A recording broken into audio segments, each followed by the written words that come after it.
And welcome back, cricket lovers, to Gibraltar and this Europa Point cricket ground where we've seen some fascinating cricket so far. And tonight, well, the big guns come together. Yes, it's going to be the big hitters, the sloggers, and they're up against a team at the top of the table at the moment, Pirates. It's going to be a clash between these two heavyweights of teams here in Gibraltar. We've seen almost 2,800 runs already, 120 wickets to fall. I tell you something, there's going to be a lot more today. Weather permitting, as you can see, there's a fair bit of rain at the moment. A few rainbows going on behind us as well. I'm Rico Full of the European Cricket Network. This is the European Cricket T10 series in Gibraltar, and the action starts right here, right now.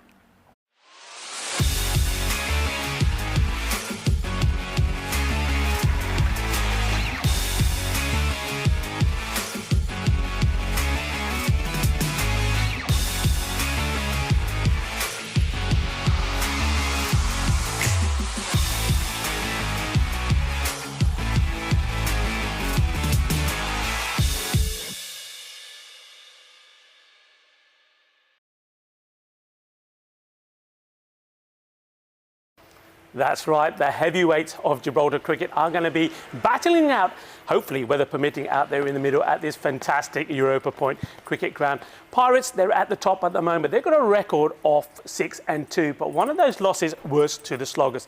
Pirates, for me, are a team that are made up with some very useful all-rounders. Kendall Nesta, 215 runs to his name. He's just flying high. He's a master blast in the makings. And then he's got support from someone like Andrew Reyes. Not only has Andrew Reyes scored over 100 runs in the series, also picked up 7 wickets. Then somebody like Lorne Burns hasn't played as many games, only played 5 matches, but he's somebody that's coming good as well. But look, the sloggers, well, they won't be undermined by the Pirates. They've got some key players themselves. Byron Zammit has been in very good form, 198 runs he scored. And then there's going to be support from players that come from behind him as well. I mean, Stagnog, he has been superb as well, hitting the ball really well. And then also you've got the likes of Ferrone as well. So they have really got some good teams. But look, somebody who could make the difference in this contest is Miri Puri, because he's somebody that also can be pretty good with the bat, but we know that with the ball he's pretty good as well. He took 3 for 6 the last time these two met, and sloggers got that victory. It's really going to be an exciting contest. I'm looking forward to it. The news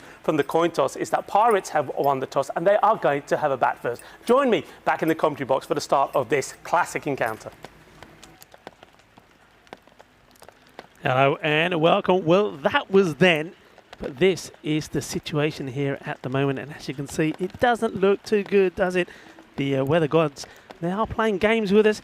But look, let's have a quick recap of what we saw yesterday. First, Rugby CC were taking on the Entertainers, and the Entertainers, I think, surprised everybody, were picking up 2 wickets. They won the first match by 6 wickets, and that was really thanks to a player of the match performance from Avinash Pai, their captain, 43 of 21. It was a low-scoring one. Batters were getting in, scoring runs, but not scoring them quickly, as you can see there from the number of balls faced there, and the openers, Harry Pyle and also Advani, they really did struggle to get going and really find the boundary rope, but Entertainers didn't have any trouble. So a 6-wicket win for them in that first match yesterday, match number 17.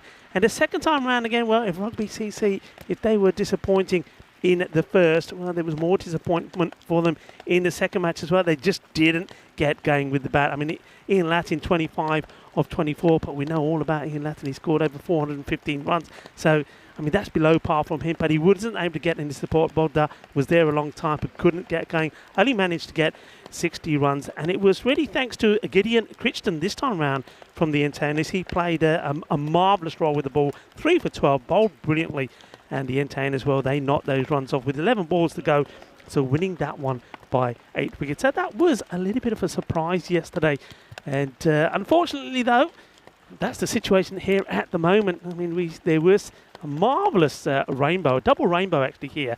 Maybe check out some of the shots on social media for that. But the rain did stop, and like I say, the weather gods certainly are playing games with us, because as the covers were starting to come off, the rain started again, and it's pretty persistent. All I can say here at the moment, the good news is it isn't terribly windy. Those of you that have been following this series in Gibraltar will know that the wind has played a key part in the weather conditions. Not much wind, but the rain, it is still there. I mean, it's lighter than it was earlier. I know that the tournament referee, Stefan Gooch, and the umpires are keeping a good eye on that. Of course, the match start time for this particular contest, because of that slight delay, was 20 minutes to the hour. So every time the clock is ticking away. We're losing some of the time for this match. So at the moment, it certainly won't be a 10-over match. That is what, obviously based on a 10-over match, it was the Pirates picked to be 95-91 in this contest. But like I say, at the moment, we're just, everybody's fingers crossed. The players, of course, want to go out there, but the rain still just a little bit too heavy. And of course, the umpires, as well as the tournament referee, have to take the players' safety into consideration as well. Pirates winning the toss. Well, they went against the grain. We've seen that teams winning the toss and electing to bat second have been winning more, 11-6. But Pirates, well, with their batting lineup, of course, they want to go out there and put the runs on the board. And they know that Sloggers probably a little bit below par in their lineup. 1 or 2 key players missing from their lineup as well. So, well, the unfortunate news, of course, is that the rain, though I can see in front of me, it is starting to slow down. So there is hope that we can get this match number 19 on the way. That it will be a shortened version. But look, first of all, I want to invite you all again. Thank you very much for joining me. Thank you to a lot of people that have already been communicating on the chat and spreading the news and keeping everybody updated. Namaste, salam alaikum, sasriyakal, Iber1 to all of our viewers in the sub-Indian continent as well, watching via FanCode. So all we can do is that hope that the weather does start to clear up and we can have some action in match number 19, and then hope that match number 20, again between Pirates, the team at the top against the Sloggers, can go ahead. All I can tell you is that the Pirates have got a good record, 6-2. I mean, they're pretty strong. Their lineup is pretty strong for this one. You can see that their intent to go out there, bat first, put the runs on the board, and really put the pressure on the Sloggers. The Sloggers, they found themselves at the foot of the table here today, and that was again because of that surprise yesterday with the Entertainers beating Rugby CC on 2 occasions. So they really want to take the opportunity here today to try and pick up some points and get themselves back up the table. Look, I know you want to watch some cricket, so how about this? How about we take you back to the European Cricket League 2022? It was a Group D match. It was match number 4 between the Cowboy Giants. So look out for some of the players, because you'll see some of those names featuring in this series in Gibraltar. They were taking on Albizami, the team from Sweden. The Giants won the toss and they decided to have a bowl first. And you'll hear the familiar sound of Mr. Maximo as well. I was there in the commentary box with him. So why don't we go back in time and have a look at those ECR 220 and 2 highlights. Thank you very much to Mr. Maximo there. Really Sandu giving us all the details and a bit of info about the team. So the Cowboy Giants taking on Albizalmi. They'll be looking to get their first point on the board. The second time of asking. They were in that very close match, weren't they, against the Ostend Exiles, and it went down to the wire with a ball to go, but they ended up on the losing side. And you heard there, Zam Khalil, he was the only one to contribute really with the bat. 53 not out, he ended up with 31 deliveries, and he's going to be up there again trying to do it. And as Vinny suggested, Rahul Khan will be opening again. You can see at the moment he needs to start to register and get some fantasy points, and he's built. And I did like Arozai, the way he played as well. Well, what about the Cowboy Giants? I know there's 1 or 2 names that you heard Vinny talking about. I mean, Manav Nayak, I'm certainly looking forward to him always. I'm encouraged to see young European players out there doing their bit. And there's going to be 1 or 2 others there as well. Good hitters off the ball. And see if they can make an impact in their first match, their first group match. Umpires for this one, Asad Ali. Well, we did lose one Italian stallion, Sulman Saeed. We had to fair goodbye to him, but Asad Ali is the new Italian stallion, and he's out there with Stefan Gooch. There are men in black, and Tyrone Peters is the third umpire in this one, and of course under the watchful eye of my good friend Sir Rob Kemin.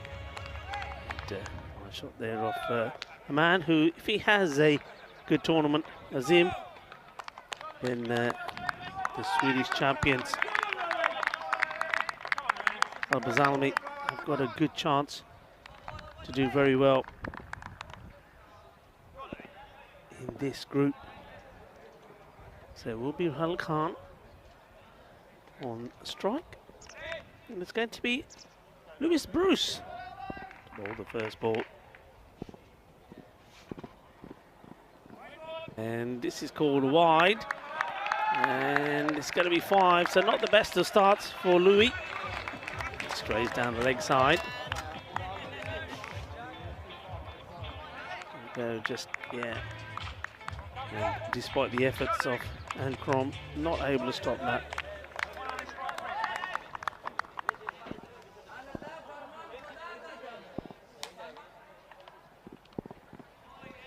So we're going to miss, that's better. Bruce gets it in the right place. Rahul Khan. He's going after it straight away, isn't he? And, probably just need somebody like Azim just to go up to him and say, okay, we don't have to go crazy.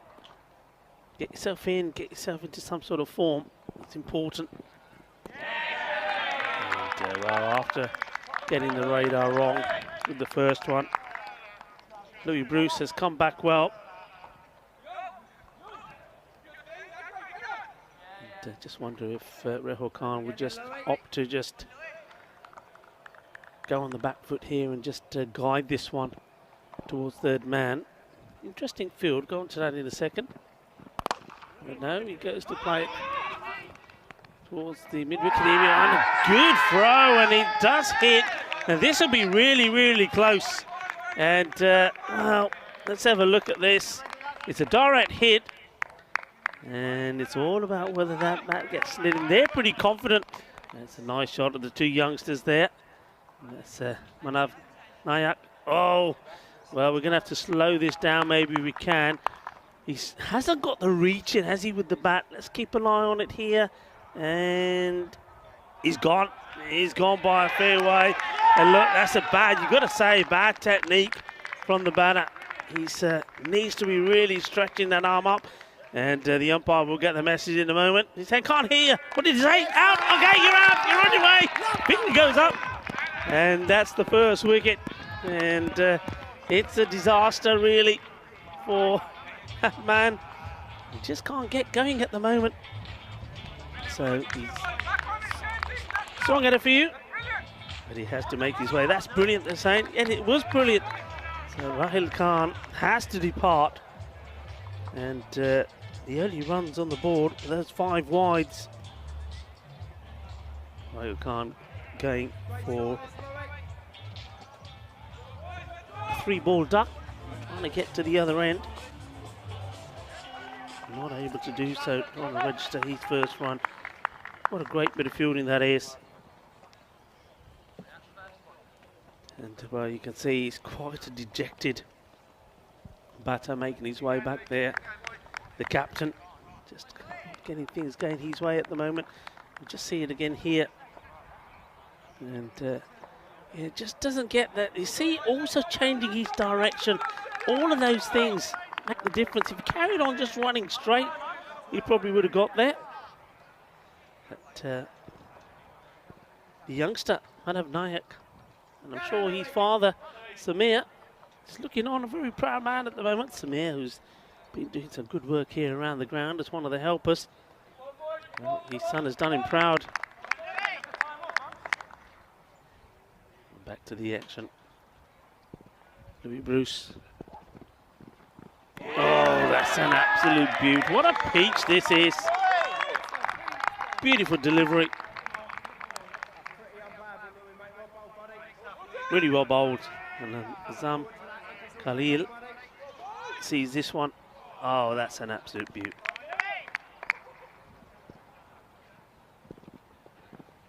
Oh, this one's a little bit full. And again, it's a mix-up, probably thrown to the wrong end. The wicketkeeper wanted it to his end, Andrew James. It was a full toss, it was pretty high, but maybe just dipped on him. Seen him given.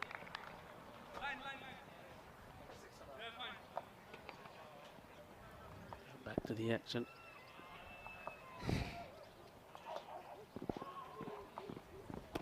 This one's down the leg side and will be a wide. He's got a good amount of pace on him. Comes in, he's got a good height, good action as well. Certainly going to cause a few problems, I think, in this group. There's Bruce. Bowling to Ali now.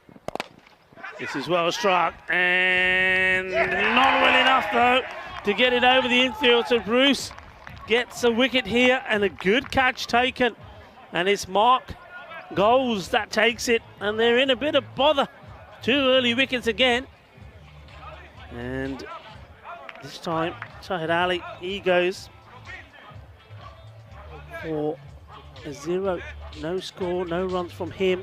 A nice catch taken, and you can see they're happy about it. And another one goes. Another batter is going to take a long, slow walk back. It's also the end of the over. 6 on the board. Only one of those off the bat. And, well, the dugout are not going to be too enthusiastic. So once again, is it down to these two?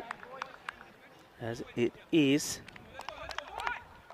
Zia Khan, Al-Azhar, that comes back in. And, oh, this could have gone anywhere.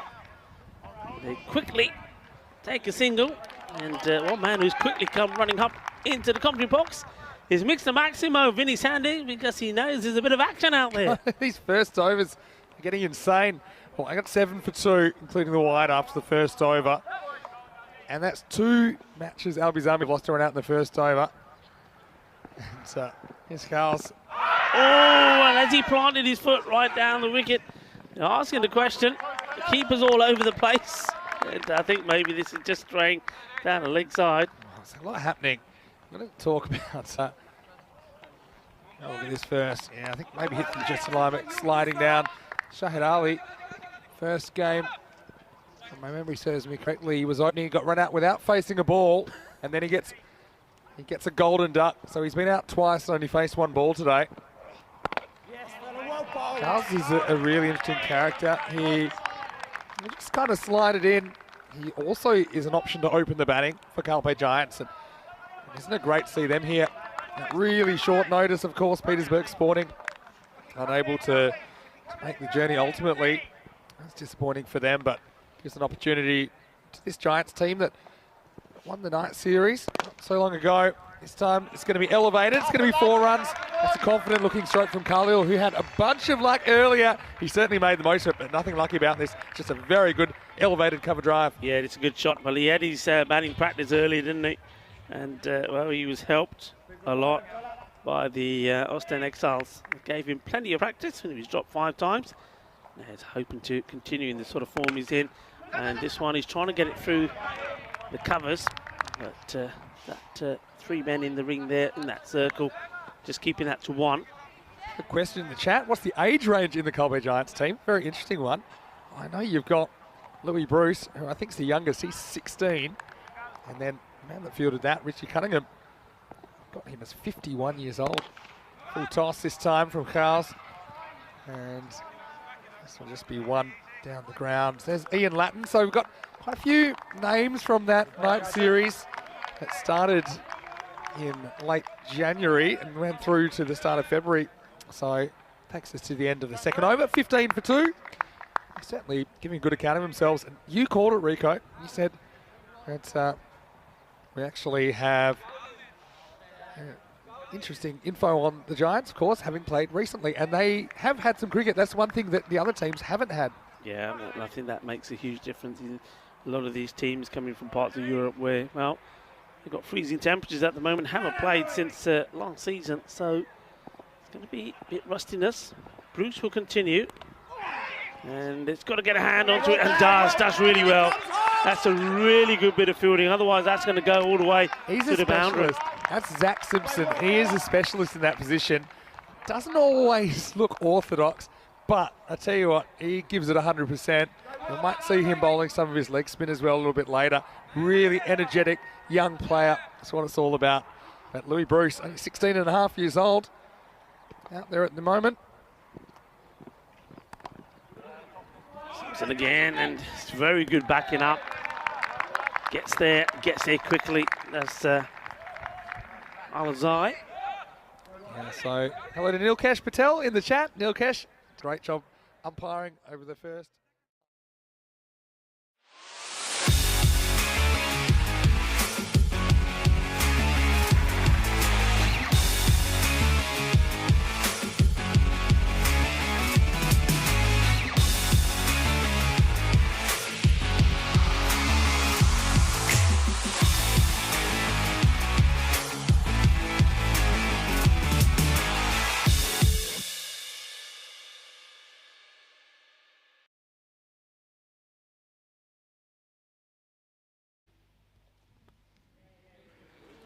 Hello, cricket lovers, and welcome back. You can see there's a smile in my voice because the umpires have made their way out. Jeremy Perez and Senil Chandirani. That means we're going to have some cricket. Look, I'm going to give you a quick update as the players make their way out. First of all, just to recap on the coin toss, the Pirates taking on the Sloggers, of course. Pirates top of the standings. They won the toss and are going to have a bat first. That was what their captain, Ryan Grimes, decided. Now, this match, because of the delays, etc., will be a 7-over-a-side match. So, 7 overs a side. So, just to give you some technical details there. So, 5 bowlers will still have to be used. 2 of those bowlers can bowl 2 overs. The others, of course, would just bowl the 1 over each. The power play remains at 2 overs. So, the power play is 2 overs. So, that is where we are. But, of course, I think the good news, I'm sure you all agree, that we're going to have a match on here. You can see some of the players are still feeling cold. One thing I will say about today, that there's been a lot of the wet stuff around. It doesn't feel as cold or as windy as it has been here. I've been pretty lucky so far, I'm told. I know last week, poor Charlie, he had gale force winds blowing in his direction. He was wrapped up like a good one, wasn't he? Like a little burrito he was. But Charlie, hello to you. You made a perfect start to us for this 2023 season. So game on here, and Kenroy Nesta, the man is in good form, 215 runs to his name, is opening the batting. He's out there with Jonathan West. Here's the bowler, just checking his field, and it's a man who's also been pretty good in all round department, Kabir Miripuri. He's done very well with the ball, and he was astronomical when they beat Pirates last time around. He took 3 for 6. Let's see if he can do it again. Here we go. First ball. Match number 19, and we're off. And, so his Kenroy Nosta gets back and gets off the mark. First runs on the board, and well, not the best, but hesitation. But West will get back. So Nesta says thank you. I'll take the 2 runs. Obviously, fielding won't be easy. The ball is going to get pretty wet. At times will resemble, especially while it's new, like a bar of soap. Let's see how they fare. Midpuri once again. This is up in the air. Has he got enough of this? Get out. No, he hasn't. That is a really, really good catch. Brilliantly taken by Ryan Hancock. So Henry Nesta, look, he had to give this some welly, didn't he? He goes on the back foot, so he's not going to get a whole lot of power into it. So he's relying on brute force. Look at this, off the back foot, elevates it, hits it hard. It goes up, but it doesn't go long enough. What a cracking catch that is. And Ryan Hancock makes no mistakes. And a little celebration. Oh, yeah. Well, Meripuri, well, maybe he's had his puris, dicky puris maybe, because he is on fire. That's the first wicket. Well, that's one way to warm up, isn't it? So the big man, Kenroy Nesta, when I mentioned him in the intro, he's been flying his the second highest run scorer in the series, 215, well, 217 is all he'll stay on. And he was, well, I was going to say he was lucky getting the 2 earlier. Well, maybe if he had just got the 1, he wouldn't have been on strike, and this wouldn't have happened. It gives it a fit. It looks like something you see on a golf driving range, isn't it? It really did clout it. Very good catch, and I love the celebrations there also from the bowler.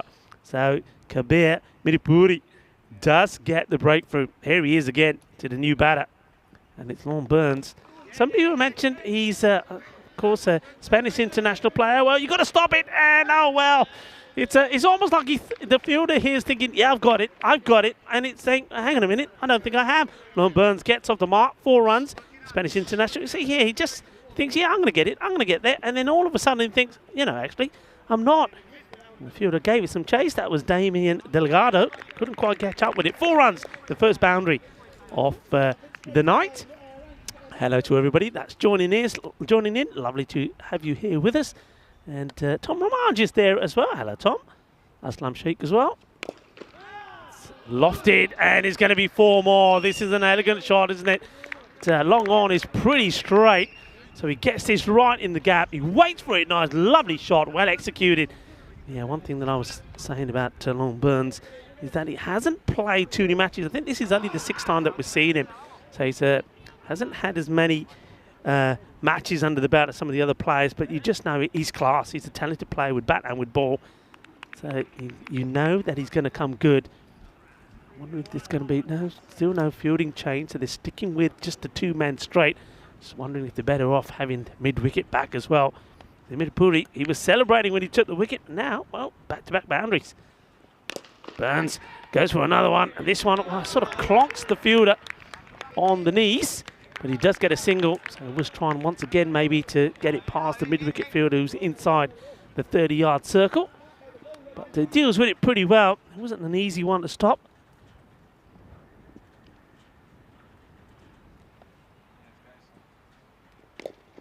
It's well bowled. You can see that the batter West is coming down the wicket to him, so it just holds it back. End of the over. I think you settle for that, wouldn't you? I mean, 11 on the board, 11 off the over, but you have got the big man out, and you can see why it's important. There he is there on the Pirates, the top batter, Nesta. Well, 2:15 before the start of this match. Only got 2 today. Andy Reyes, he's pretty key as well. And then West, he's been there getting the runs as well. But Reyes, yeah, he's somebody, keep an eye on him as well with bat and with ball. And on the other side with the bowlers, well, you can see Mirapuri why he's important. He just picked up his 8th scalp. And then Bukhari there and Harrison are going to be pretty key as well. Second over. Bit of zip as that one comes through. No run to Burns.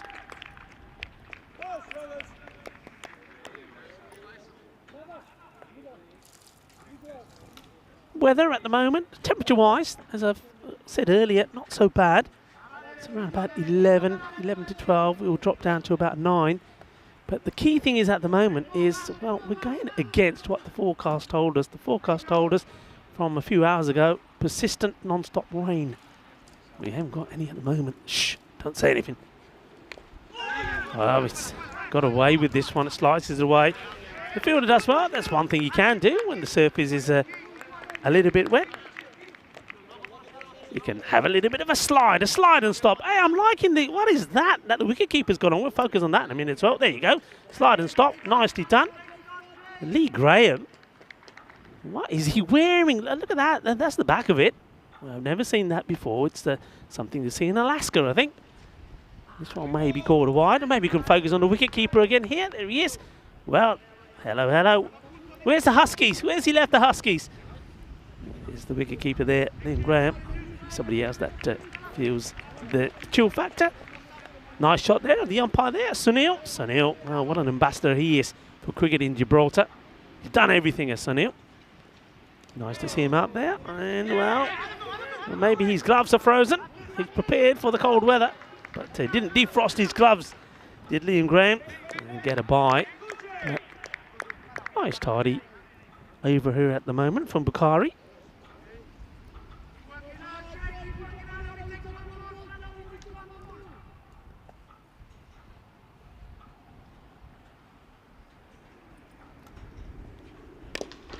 Up in the air, shouts a catch, but I think it may just drop safe. Yeah, I mean, it's a flamboyant effort from the fielder. I'm liking it. And that was Charles Harrison. He was never looked likely to get there, but I'm liking it. I'm liking the intent. You see here, he still says, well, I don't think I'm going to get there, but I'm still going to give it a go. The man who did take a catch earlier, Ryan Hancock, is there to tidy things up. Bukhari once more. It was there. A little bit short, was there for the shot. He was looking to go with a little bit too much power there, I think. Misses out on it. Gets a bit of an under edge of the bat. No run. Good work from Bukhari so far.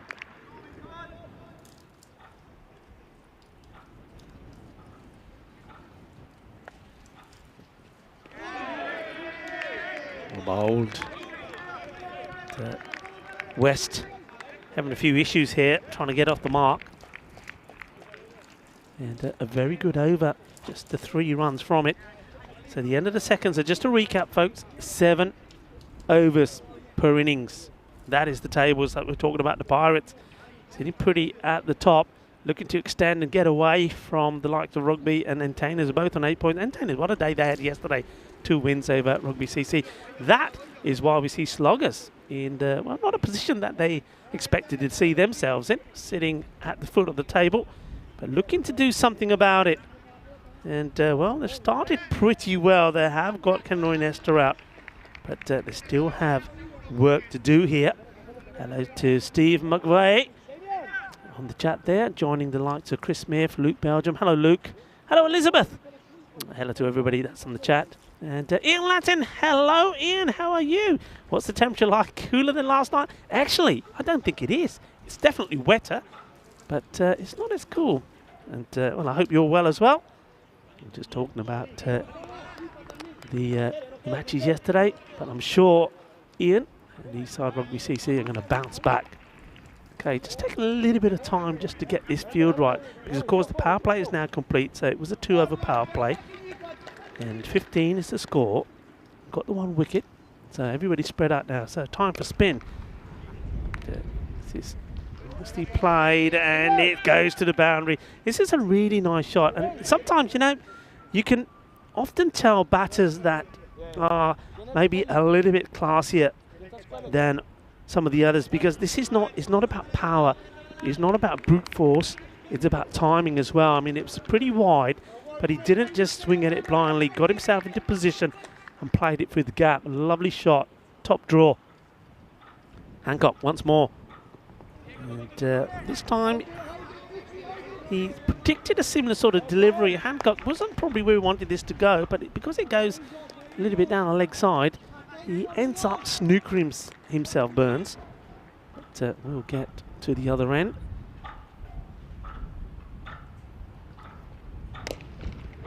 Hit hard, but not able to get it past the fielder. Here comes the throw.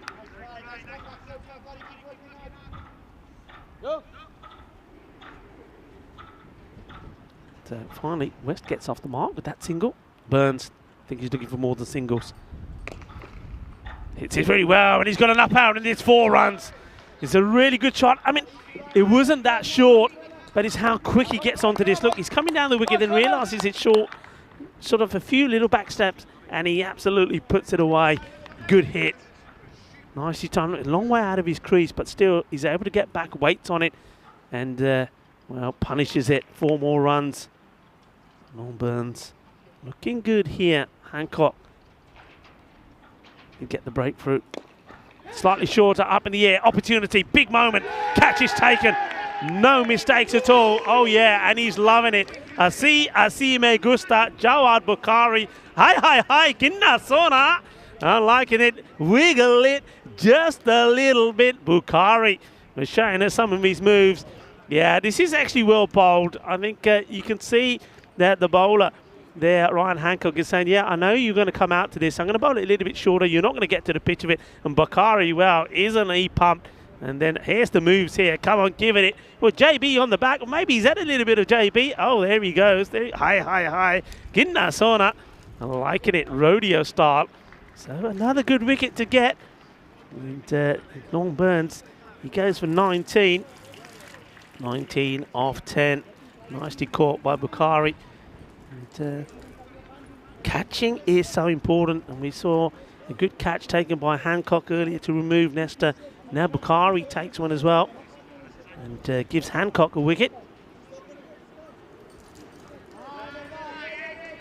New batter comes in, takes guard, and it's Andrew Reyes, so another man that we know has been in pretty good form.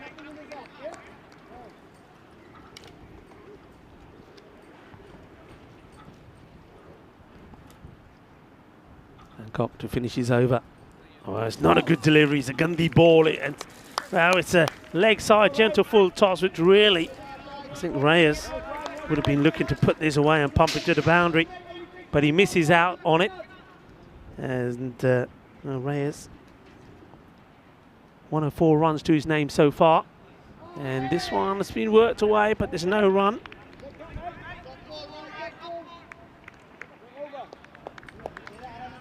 End of the over, and the score moves now on to 26. No runs there. The last delivery, 26 for 2. 7 over a side match, and I think the Pirates are really be hoping that somebody like Reyes can really get going here now. Wind's just picked up slightly. Having a few issues with some of the furniture around here, including the Newman cricket board behind me. Luckily, I was well away from it. Bit of blue tack.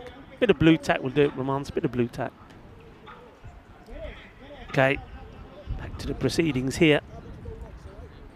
Once again, a lot of time being spent getting the field right.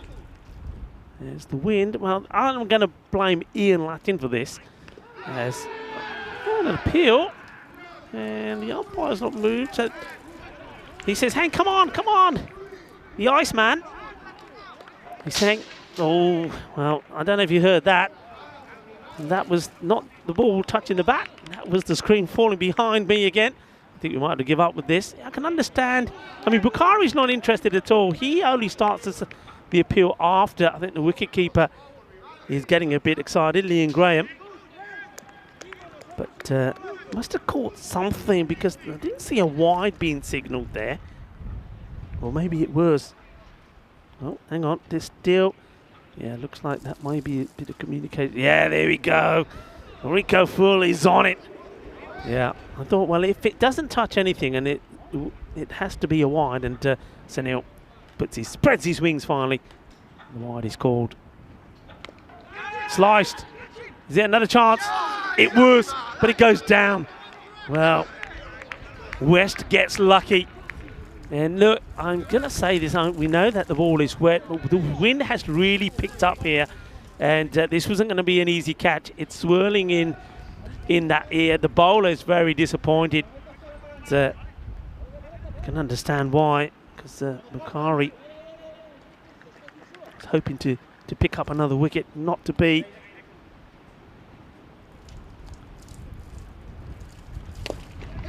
Firmly struck, but he could get one here maybe. And, well, they've gone up for it.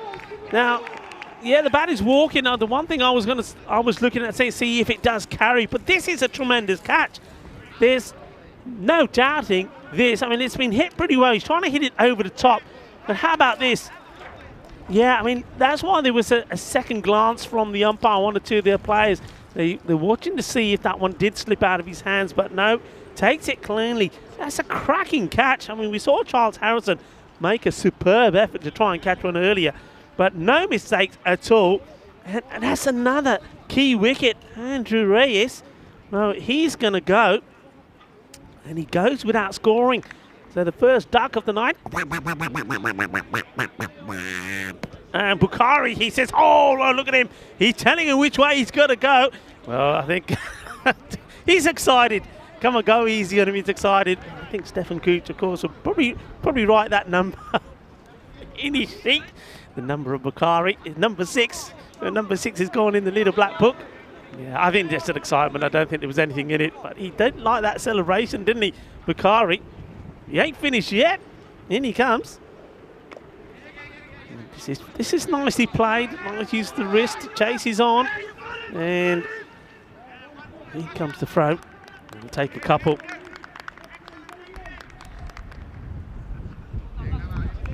Michael Lemon is the new batter that comes in. And it joins Jonathan West out there. West himself hasn't really been able to get going either. Oh, wow. This is a good shot. The thing is, I mean, the batter, he's disappointed because the bowler's put his foot in the way, but I reckon he wasn't going to get anything for his money here anyway because that was going to crash into the stumps. He hit that so straight. A little bit disappointed is Jonathan West.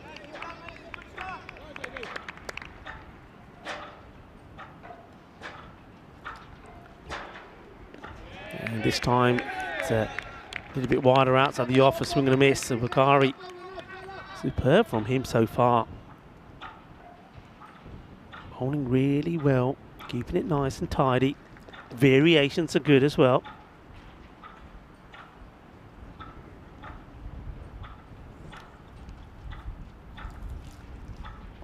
This one's on the money, but it's been well picked up. Fielder does well. Not an easy one to stop. Kept his eye on it. No mistakes. That's Kabir Mirpuri. No mistake at all. They just get a single. 4 overs down.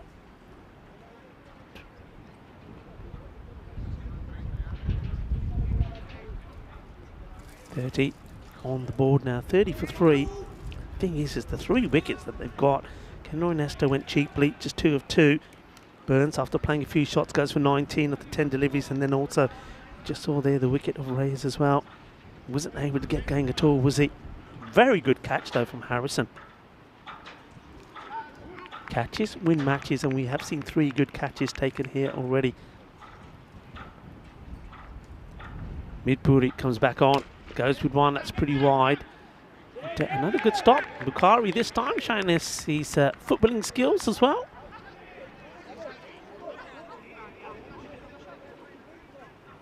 So into the 5th over.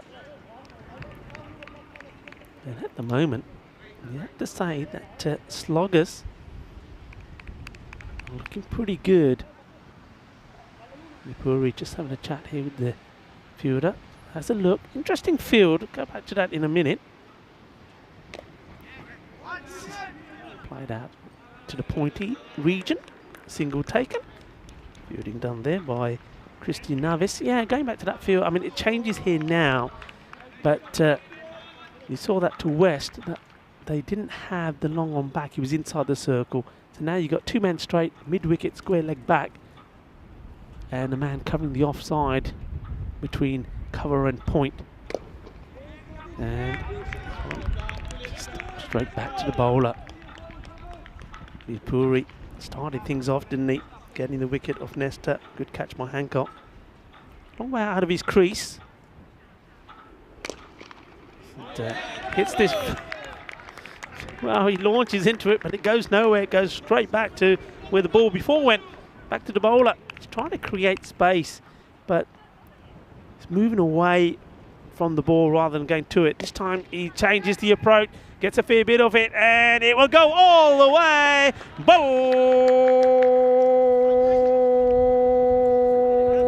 Balle, balle, kinna, sona, shaka, lagya. Manos arriba, arbitro, porque eso es 6 carreras.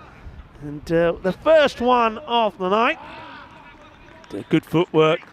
And that's the difference between going to the ball and away from it. Nicely done. Ball to go in this, the 5th over. 38 for 3.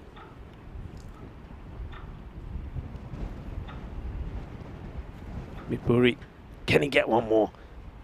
Oh, nearly does. Good work there from the wicketkeeper, Lee Graham, wearing the Alaskian headgear. Halfway point here. And everybody, I'm Rico Full here at this wonderful Europa Point cricket ground here. This sports complex is absolutely magnificent. It looks stunning, and well, the good news is, as I've said before, so far we're going against what the forecast is telling us. Cricket is being played, though the wind has picked up, so the elements aren't ideal. But look, these guys just want to play, and at the moment I think the sloggers, they'll be happy about this. Like I said, they find themselves at the foot of the table because the Entertainers got those 2 victories against Rugby CC yesterday. So an opportunity for them to bounce back. And I tell you what, at the moment you have to say they have the upper hand against the Pirates because they've got the top batters out early, and now they're really putting the squeeze on. It goes right across the line here. And well, wasn't the right shot to be played. Once again, the banner behind me goes crashing to the ground. I think we're going to have to give up with it. I think just leave it on the ground. I'll be on my hands and knees the next time we go on the comms camera, folks. Okay, back to the action. Another full pitch delivery. It's Matthew Hancock. He's bowling this one.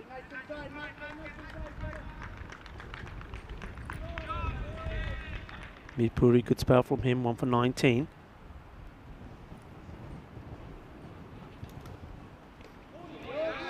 Oh, well, if he hits, he's gone, and he misses.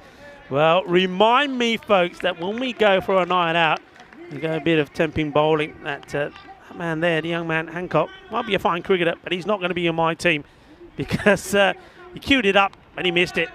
And they survive. But at this moment of time, I think they want big hits. Singles are not helping. Goes for the big one here. Oh, well, doesn't want to take it.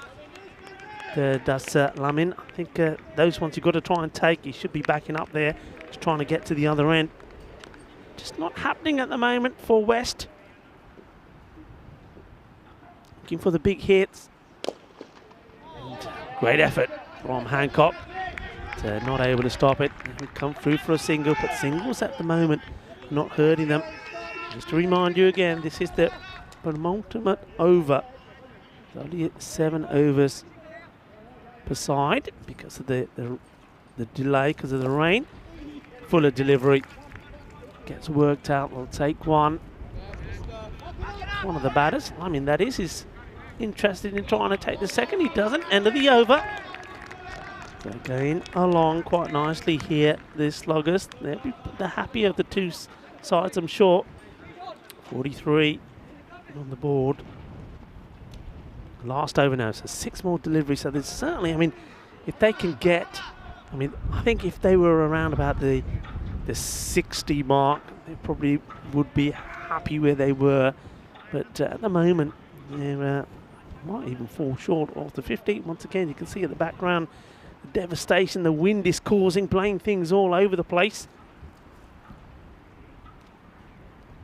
Last over then, Ryan Gonzalez starts off with a beauty. This is so close to the edge.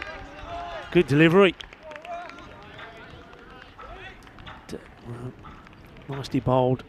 Once again, this is something that we saw yesterday, low scoring day yesterday, but this is what the entertainers were really good at doing, just bowling line and length. This one's a little bit short. It flies past the wicket keeper and, well, we'll go all the way. That's a welcome boundary. Didn't know too much about this. Gets banged in. Really gives an effort delivery and a big thick edge.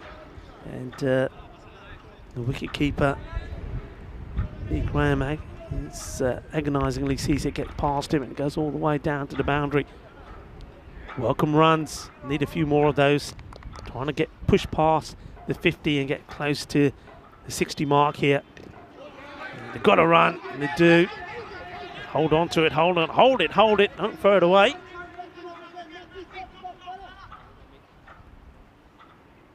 Yeah, Luke is saying Pirates could do with a few more hits like that. They certainly can. Whichever way, need these extra runs from somewhere. Short again, and I think he's going down the leg side. And, leg by signalled.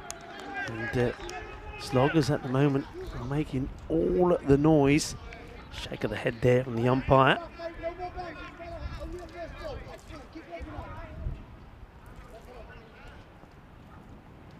Three more deliveries in this first innings. Oh, this one's wild. It's been called a no ball, and well, that's double trouble because no ball called, and it also goes to the boundary, and that's a bit of a disaster, really. You don't want to let him off the hook here. Yeah, right call. It wasn't a good one, and goes all the way. And so one for the no ball, and 4 goes to the batter. So I mean, well, doing a good job here for his side. I think that to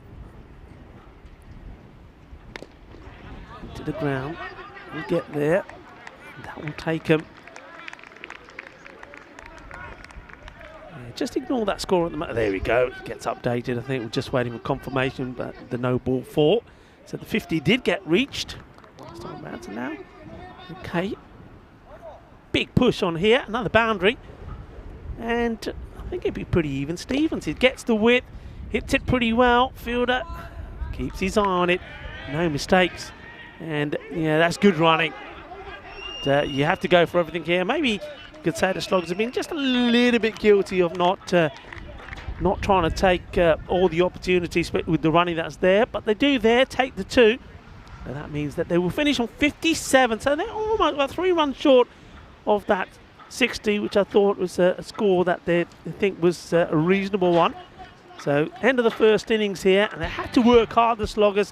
The big guns just didn't fire for them. So the Sloggers, well, they stopped the Sloggers, I suppose you could say that. But some really good catching, as we'd see in the highlights that are coming up here. And this was how it all started. Hester goes on the back foot, was hoping that he had enough power to get it past the fielder, wasn't able to. Hancock took the catch, but the celebrations were all from the bowler. Oh yeah, come on, he says. And, well, if you thought that was a good celebration, there was a few others. Lon Burns, he came out, played some nice shots, and quickly raced along to 19. And this was a nice one as well, in that vacant mid-wicket area. But then, it was this beautifully timed off the back foot into the gap, so showing his abilities. Once again, powerfully played away, and this was when you start to think, okay, maybe it's going to be his night. But then, sliced up in the air. Well, watch Bukhari go here. Yep, got rid of the hot potato, and then the chuck the foot there, and then he says, here, it's time for me to wiggle it a little bit. There he went, doing the old rodeo dance moves. Bukhari, he was on fire. And not only was he part with the catching, he was ready to celebrate a wicket. It wasn't to be. I tell you what, he was hot with the dancing there. If that was taken, he would have been dancing. Well, he did do a little bit of dancing in the end, because that was a good catch, a very good one for Charles Harrison. And Bukhari, well, he got a little, got a little bit excited. He wanted to let the batter know where he needed to go. Well, there was this. We finally did also get a Maximo.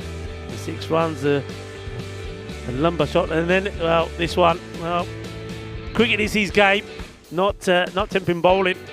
You see that again. He had the time, but wasn't able to hit the target. Unfortunately, it was Taffy Hancock. And this was, well, valuable runs here. In fact, that over ended up probably being one of the best overs in the innings. That didn't help either with the no ball that was also dispatched for 4. So just fell a little bit short of the 60, which I think they would have been pretty happy with. So just have a quick look at the scorecard once more. So Ken Royneste wasn't to be this time around for him. So he'd be keen to get another chance a bit later on tonight. Lon Burns, though, I think played some nice shots. Quick fine, 19 of 10 deliveries for him. West was there a long time, but he really couldn't get going. Very similar to some of the Rugby CC batters yesterday. But Michael Lemon, maybe a little bit unorthodox, but he got some valuable runs for them at the end. So bowler-wise, well, I think all the bowlers bowl really well. I think Kabir Mirpuri, we was a little bit expensive. Went for 19, but look, as a captain, I think if you can bowl your 2 overs in and go for under 20, you're happy with that. Remember, because it's 7 overs, probably 2 bowlers could bowl the 2. But Bukhari, I think he stood out for me, did really well, takes that good catch as well, picks a wicket up as well. Only concedes the 7 runs. So I think this match, when based it's on 7 overs, I think 60 would have made it a little bit more interesting. I think it's evenly poised. Pirates 57 for 3, the Sloggers needing 58 for victory. Well, that will resume in about 10 minutes time. So join us then.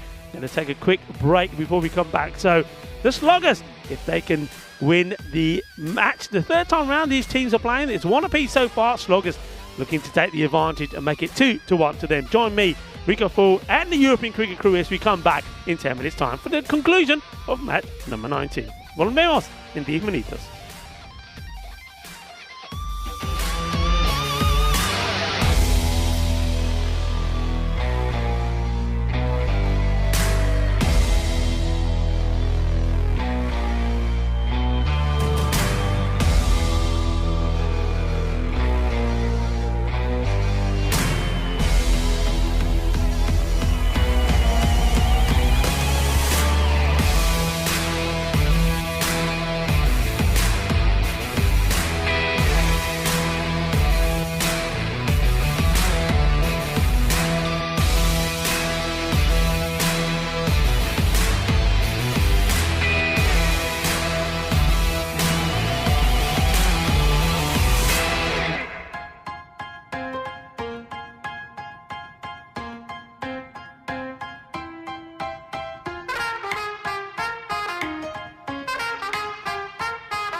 Hello and welcome back. Rico Full here of the European Cricket Network. You're watching the European Cricket Network T10 night series here in Gibraltar at this beautiful Europa Point ground. And we've got an exciting match on for you here. It's the first match of the night, match number 19, reduced in overs, so 7 overs aside. And what we've seen is that in 7 overs, we've seen a score of 57 posted by the Pirates. And a little bit of a fight back towards the end to accelerate the score.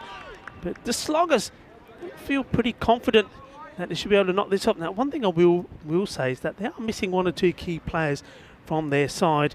And we saw that Julian Ferron, he's out there, he's opening the batting. He's been in good form, so he's there with them. But they've got 1 or 2 others missing. I mean, there's no Byron Zammit. He's the top run scorer for them. He scored 198 runs in this series. His high score was 61.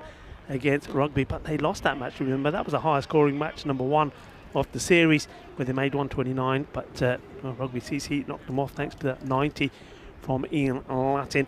And then also you've got Kieran Stagno missing from their side as well, 129 runs he's made. So they're a little bit light on some of their Master Blasters, but they're hoping though that somebody like Julian Ferron can give them a good start. Talking about Master Blasters, didn't quite get going in this match. Again, Roy Nesta with the bat, but he's going to have a crack with the ball. Long run-up, probably the longest run-ups that certainly I've seen so far in this series. Let's see if he can get the pitch to talk for him here. As we get ready, battle, bat versus ball. Ken Roy Nesta to bowl the first ball. There's the innings of the Sloggers. Here we go. Ferron on strike. Oh, and he gets done. Sort of slightly backs away from this one. I don't know if he loses it or does genuinely back away. But gets beaten. Just, yeah, a little bit of backing away movement. But good pace from Nesta. Nice start. It's right, won the money straight away. Right, he wants more.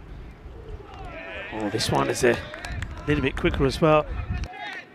Just watch how he goes quite wide here, doesn't he? Sort of goes quite wide and angles. Look, just goes wide and really angles it in. Just changes the angle of the delivery. Nice take on the keeper behind the stumps as well. Jonathan West. Hello to everybody on the chat as well.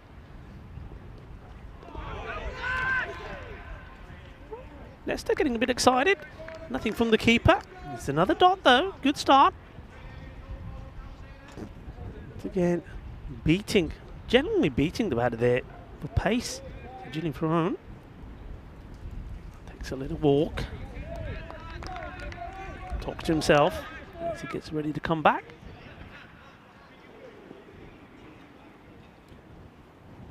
Oh, he's done him again. Absolute beauty. Just can't get it right. You see, he's looking to be playing sort of the delivery that an orthodox, I say orthodox, but a bowler is bowling from close to the stumps.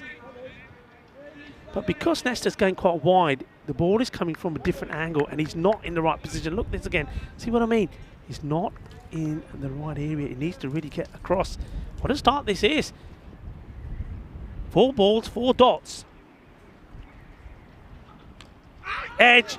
Oh, and it flies past the keeper, and a valiant effort on the boundary there as well by Ashish Ginani, but he can't stop it. 4 carreras, malo suerte por Nestar, pero buena suerte por Julian Ferron. 4 carreras, and finds the edge, but the catch couldn't be taken. So the first opportunity. And, well, this flies past the wicket-keeper. So 4 runs.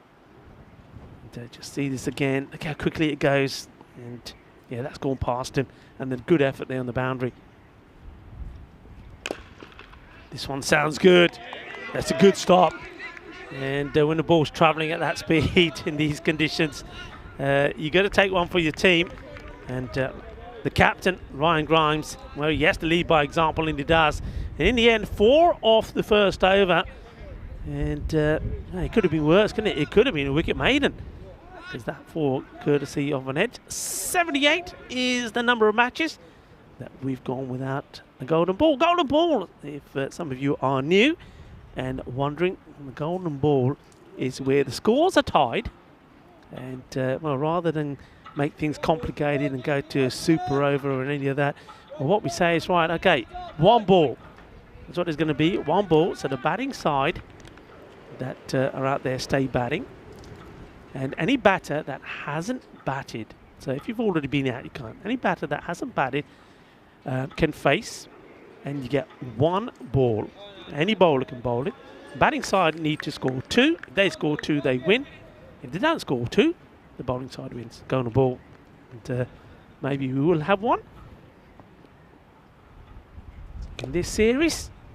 A little bit of argy-bargy there. And, single. Julian Ferrone. That's another. There we go. Nearly knocks Hancock out. Ferrone gets to the other end. Andrew Reyes, the bowler.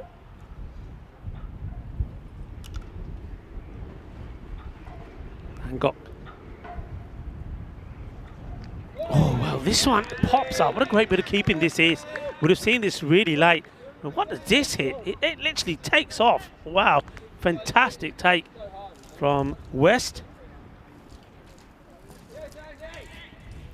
Well, this is where Kendra and Nesta saying all that running and me banging it into the deck. And there you are, a couple of steps. And you get more bounce than me. Run hard is to shout. They are taking the arm on. Here comes the throw. And they get there. 2 runs. Good running. Probably can hear through my microphone and maybe some of the mics around the ground. The wind has really picked up. It's very blowy at the moment. It's sort of blowing from all angles. So anything that goes up in the air is not going to be an easy take. This one is a good take by the keeper, but it is too wide. Correctly called by Sanil Chandavimani. What an ambassador he is for cricket in Gibraltar. He's done everything. I think he's played the game, coached, and now umpiring as well. Good to see him out there. He's joined out there by Jeremy Perez, our man in black. Third umpire, Sebastian Maynard. And of course, all the men in black have been led brilliantly by tournament referee Stefan Gooch. Big shout out to the European Cricket Network crew as well. Medadal has departed. She's gone to Malta. Malta, don't forget, starts tomorrow. More on that in a bit. See this delivery first. Well bowled. Taking him on. And he will get there. I think this will be called buys. I don't think there's any batting on there at all. But yeah, I mean, you've got to hustle. Got to hustle hard for your runs. Maybe this is one thing that I think that the Pirates could have done better. But you see they're really good backing up. As soon as saw that the keeper didn't have that, he was quick to go. Hancock. Yeah, the FanCode European Cricket Series in Malta starting tomorrow. Sameda Daub, who was here, so made her way to Malta. Marseille International Cricket Ground. Well bowled again, no run there. What a good over from Andrew Reyes. Just 5 runs from it. The score stays on 11.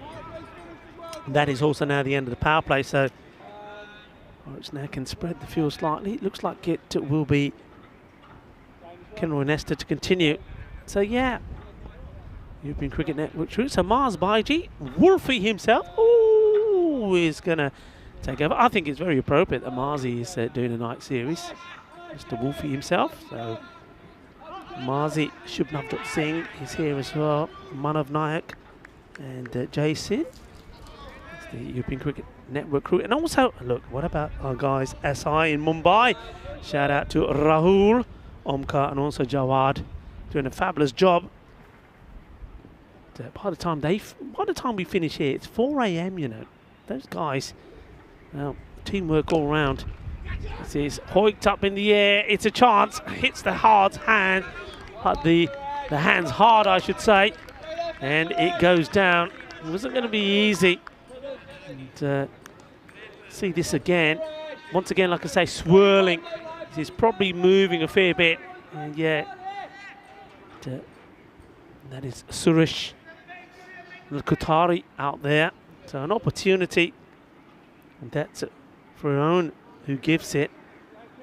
That's one that you don't want to give him too many chances.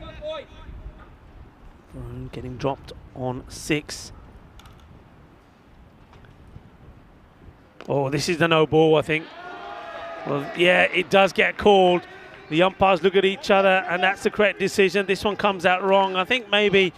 And the bowler, Kenroy Nesta, a little bit disappointed not to have a wicket. And not only is it a no ball, but the batter punishes the Gandhi ball for 4. Cuatro Carreras smashed away. And does well because, look, they're not easy, but what he does, he keeps his eye on it, doesn't take his eye off the ball, doesn't shy away from it, puts it to the boundary. And, well, that's valuable runs. Score moves on to 17. Kenroy Nesta knows that's not a good delivery. Not really had the luck there, has he? We saw half a chance go flying past the keeper, Jonathan West. We saw catch just being dropped. Goes for the Yorker, played away, and this will go past the fielders all the way to the boundary. Cuatro Mas goes for the Yorker length delivery, but good footwork from the batter, gets there and plays through the ball. Matthew Hancock, 4 more to him.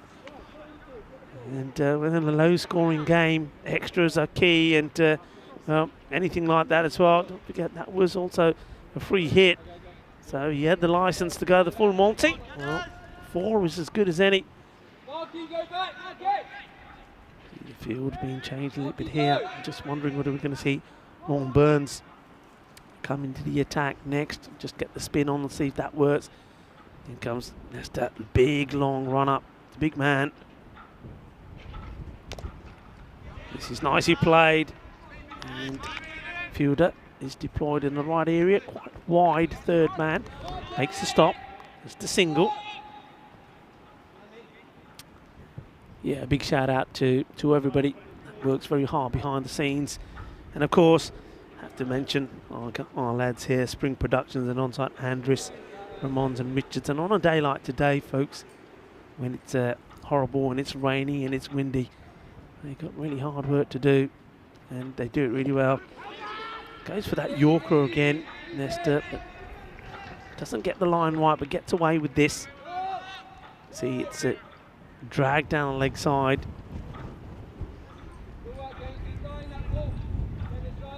Once again, very gusty here.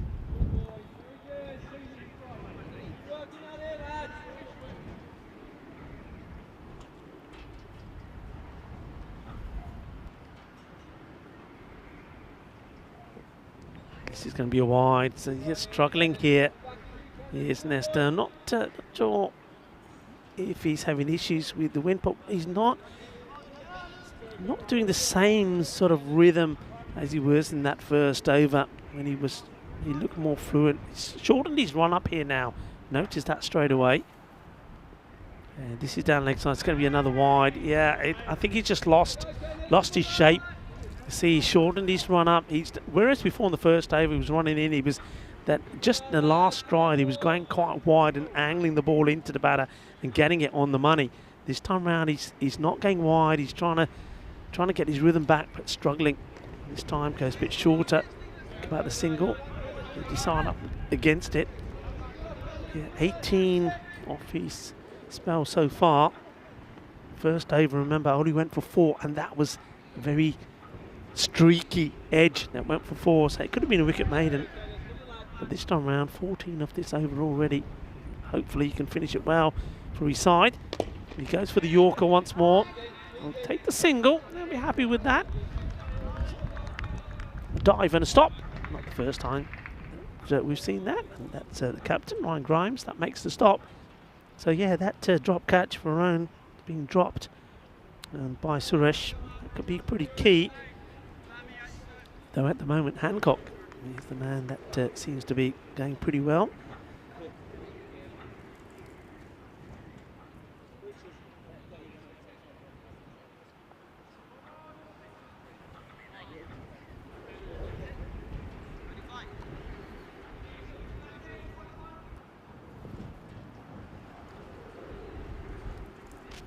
So I think we are seeing that change. So I think this is the correct thing to do here. I think the way this match is poised, 26 with that lost half 3. 26 and 26 exactly level where Pirates were. I think just changing it now. Bit of spin. They're very talented and skillful. Long Burns comes on and so well bowled. Look, knows exactly where he wants it. Keeping it just inside that line. This time a little bit, oh well. This time just a little bit closer. Draws Hancock into the shot. Plays it quite well in the end. I think he had to make an adjustment. Of course, one of the other issues on a day when it's pretty windy like this is it's all there that the bails start to fly off. Burns once again. A big hoik. I think one thing with Burns is I think he probably comes through, if you're the batter and if you're not used to him, probably comes through a little bit quicker than you expect. And Jonathan West does well to stop that one as well. Change in the field, he gets one more to come across onto the leg side. So the field here, man on the 45 inside the circle, square leg now going the other side of square, inside the circle. And you've sort of got it a 2-man straight, mid-wicket back. And cow, and this is a long way up. I don't think anybody's going to get to it. And in fact, it goes so high that not only going to get 1, 2, by the time that one comes down, they've already run the first, 2 runs.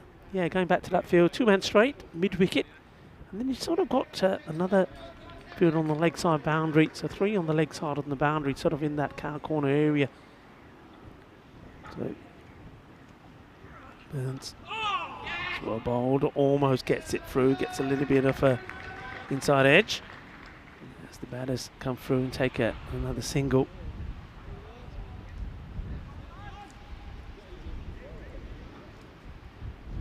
Interesting poised match. What do you think, folks? Which way is it going? Got a few people in the chat getting involved in conversation. Of course, big thank you to our moderators.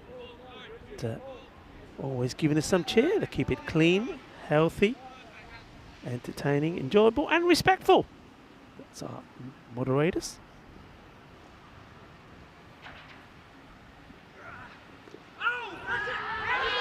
Well, is this there? Yeah, he's given. There was a little bit of bat on this. And the umpire, I'm liking that from umpire Sanil. He has a long look, makes up his mind and says, yeah, I think there was this. No, doesn't seem to be any complaints from the batter. So Matthew Hancock starting to look dangerous. Just gets a little bit on this. I think a bit of bat pad. And nicely taken, a little easy one-hand grab. Well, he was absolutely certain, Jonathan West, that he had his man. And, well, Hancock, you see here, has a little look at the umpire. And umpire Sanil says, yeah, you have to go. The finger goes aloft. And the first wicket goes down, and it's a good move. Burns comes on after he saw Nesta having a few troubles in that last over and picks up the wicket. 30 for 1. 4 overs down. Target 58. So 28 runs required in 18 deliveries. The rate per over around 9 now. And, new bowler getting his mark set up.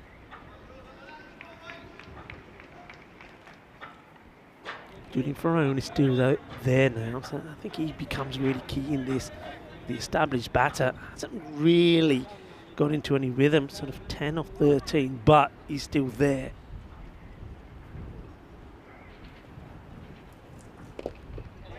Floated up, no run, good start.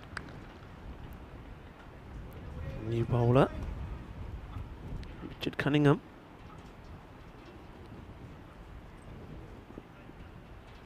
I think in these conditions, I mean, if you get the ball in the right areas, this sort of bowling can be so dangerous. There's no pace on it. This one gets played, man at point, just a single. And no ball is called as well. Not sure if this is called for. Well, it certainly doesn't look like a foot fault. So I think this is a field infringement. Is it field infringement, or has it been called? May have been called by. Yeah, I think it's been called by square leg. I think it was the gloves of the wicketkeeper, Jonathan West, just pushing too far forward, went over the bails. Oh, and he has hit the stumps, but of course it's a free hit, so it won't count and not out. Well, smiles from the face of the bowler, Richard Cunningham, but he's probably thinking, well, could have been. Mind you, though, I think this shot is preempted. He knows that it's a free hit and goes for the big one. That's a Ryan Hancock. Misses out on it, but fortunately, he can still stay there. Free hit. It was a bit of a full toss, but didn't really move his feet. I wonder if Cunningham will go for the same sort of delivery again to Hancock. He does. But this time sort of been flicked away with a look to go to. And now he's going to be interested. Well, he ran the first one so slowly that it never looked like he was interested. It looked like he wanted to keep the strike. Just have a look at this. He goes so slowly, just catch it. I think he maybe a little bit of an injury, really, in fairness there to Farone. But then he commits, and well, a better throw, he would have been in trouble. Field change. Now.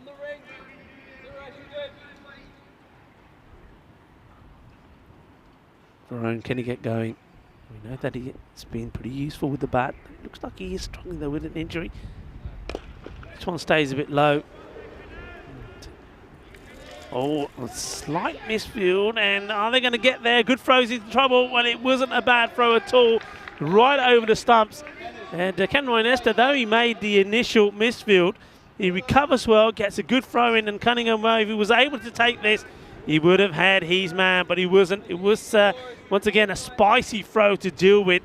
It's going to sting a little for Cunningham.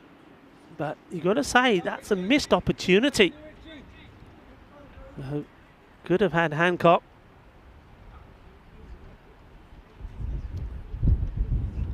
Two taken. Once again, probably being a little bit better, the sloggers, with their running. Could that be the difference in this match?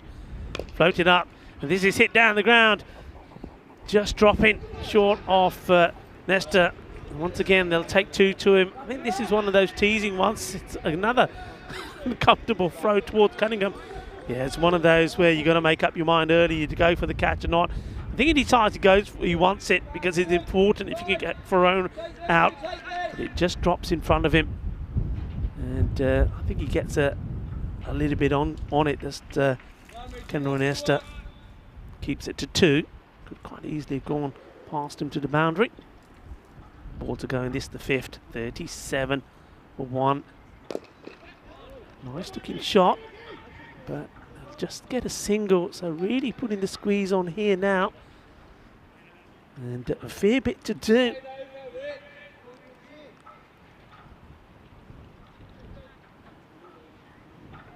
It was the end of the over, so 38 is on the board. And just a reminder, we've got match number 20, all between the same two teams again. And if the conditions stay like this, though, it's a little bit windy, we should get the full quota at 10 overs aside. And looking forward to the two teams going head-to-head once more. This one, though, is very evenly poised. 20 runs, so exactly 10 and over. And remember, two bowlers can bowl the quota of 2. I know that Nestor's bowled his, so you got probably Burns. They'll keep him to bowl the last. So this one, big over this, and this is the one where I think you really got to go after this. You really do. This is the one you got to take. Pirates. Again, with Garrett to bowl this one, you've got to go after him because you know it's not going to be easy against Burns. Big over this. And, they push hard. I think you've got to go for 2 here. I think you've got to take it on. Yeah, good running. You've got to take the chance, and they do. 2 taken. The throw does come in from Michael Lumin. But the batters, I think, make their mind up early, they commit, and they go for it. You got wickets in hand. Got to go for all of these. Shorter. Played out. Once again, you got to push. The fielder goes down. Does well. Great one-hand pickup. In comes the throw. But, wasn't able to get the power in it. Good pickup. I'm liking this. Nicely done. Cleanly done. Andrew Reyes. Yeah. Just didn't have the power in the throw. But once again, the batters get 2. Down the ground, when they go for 2 again, I suspect they probably will and should. Well, this time they decide against it. Owen Burns came across and took charge this time. Says, leave it to me. Maybe that's why the batters decided on this occasion just to take the single. But they have got 5 off the first 3 deliveries. Hancock. Hits it well. Goes through the fielder. But recovers well. Got enough on it. Single taken. I wonder if there's a few people that are just getting a little bit of the tingle here now. It's not going to be easy. Burns would definitely bowl last. Well, bowl just keeps this inside. The batter goes away, misses it. Dot ball in this scenario. A bit of gold dust. And, maybe our production manager, Andres. I think Andres is. Andres, what do you reckon? Andres, you got a tingle, Andres? Are you tingling right now?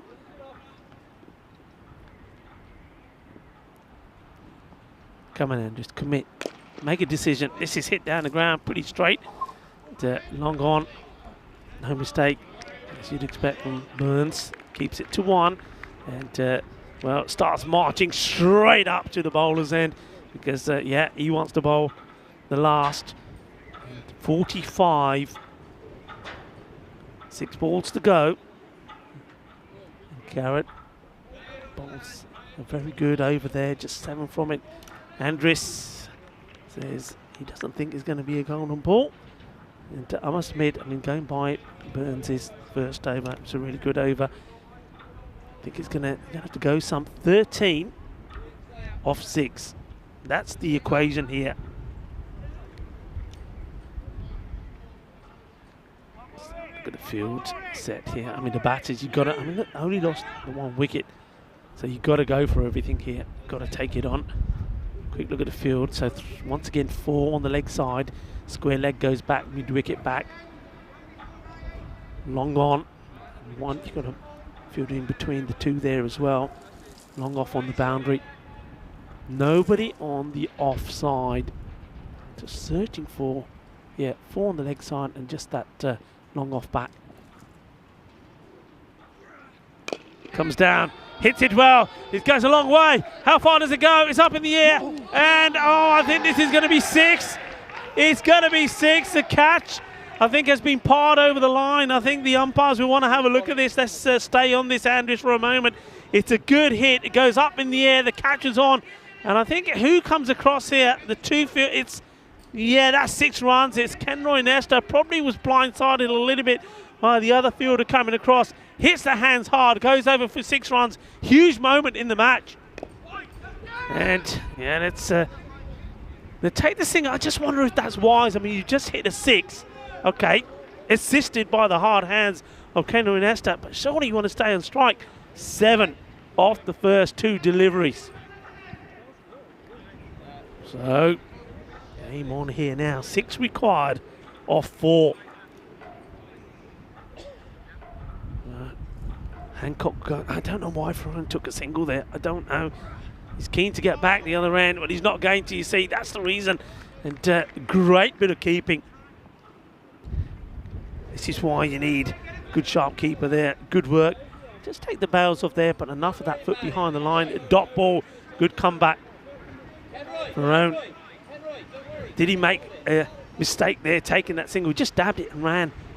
Is he going to be stranded at the other end? 6 off 3.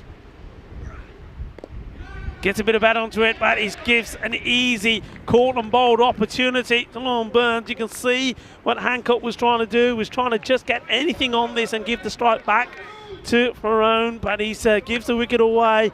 It's also, more importantly, another dot. You can see he just tries to paddle it in the gap. Burns, well, he was smart enough and quick enough to get there and knew basically what Hancock was trying to do. So Hancock will go.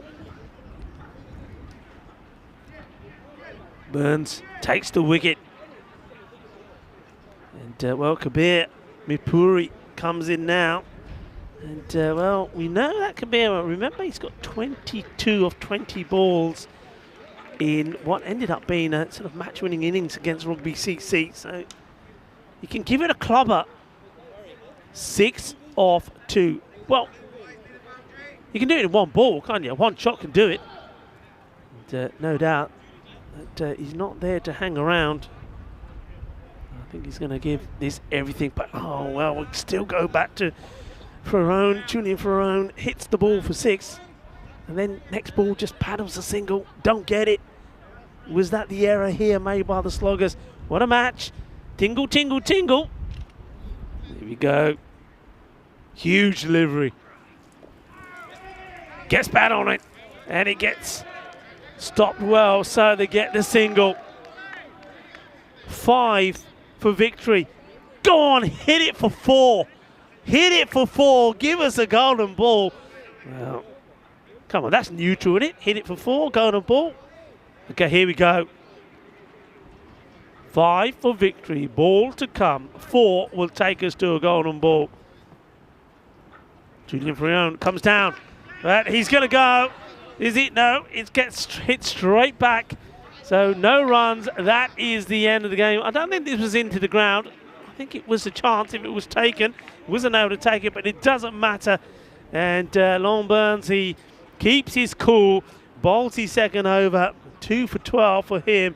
And it's a victory for the Pirates. They managed to defend and restricting the Sloggers getting to the 58 that they needed to win. So, well, an exciting game. I told you these two teams were going to provide us with some entertainment, and entertainment is what we did get. The Pirates winning by 4 runs, and it went down all the way to the wire. And remember, the two teams, though, they do it again as we see the highlights. So this one, well, one man has been pretty unlucky today, Henry Nesta. That one could have been a chance. This one definitely was a chance, and it's Suresh that put it down. But in the end, despite that, and despite quite an expensive second over from Kendall Nesta, they managed to hold on and get a victory. And, well, I tell you, Kendall Nesta, he'll be thanking Lon Burns as well, because his heart must have been in his mouth, especially when the catch that he went for that could have settled things from the very first ball of that man's first over, went for 6. But they just stuck to the task, and that's the thing here that we've noticed by all these teams, that when it comes to the bowling and fielding department, they've all been pretty good. And this was an opportunity, wasn't it? Kendall Nesta not had the best of days out there in the field, but look, it was a perfect throw. It needed to be strong, it needed to be powerful, but it was too strong and powerful. But this, well, this could have been the deciding moment. Bang, into the hands. It goes over. Stronger together, those two were, but the ball, well, stronger together. There's the banners there. They were stronger together, but unfortunately, all they did was succeed in giving their boundary to Ferrone. But Julian Ferrone, he then elected to take a single. Then Hancock couldn't get off the mark. And when he did try to just paddle it away, got himself out. It just meant that Julian Ferrone then had it all to do with the last ball, needed a boundary, wasn't able to. Hits it back to Lon Burns. If he'd taken the cat, he would have been gone. But it doesn't matter. It's all about stopping that ball going to the boundary. They do. And this encounter, match number 19, comes to a close. And it is victory for the Pirates. They do it by 4 runs. But remember last time these two teams met, it was 1 apiece. Will this be 1 apiece again? Julian Ferrone not out 29, but wasn't able to take his team to the finishing line. And just have a look at the bowlers there. Kendall Nesta, his first over was magnificent, but the second one a little bit expensive. Lon Burns with that 1-6, double the runs that came off his 2 over spell, 12, but he picked up 2 valuable wickets as well.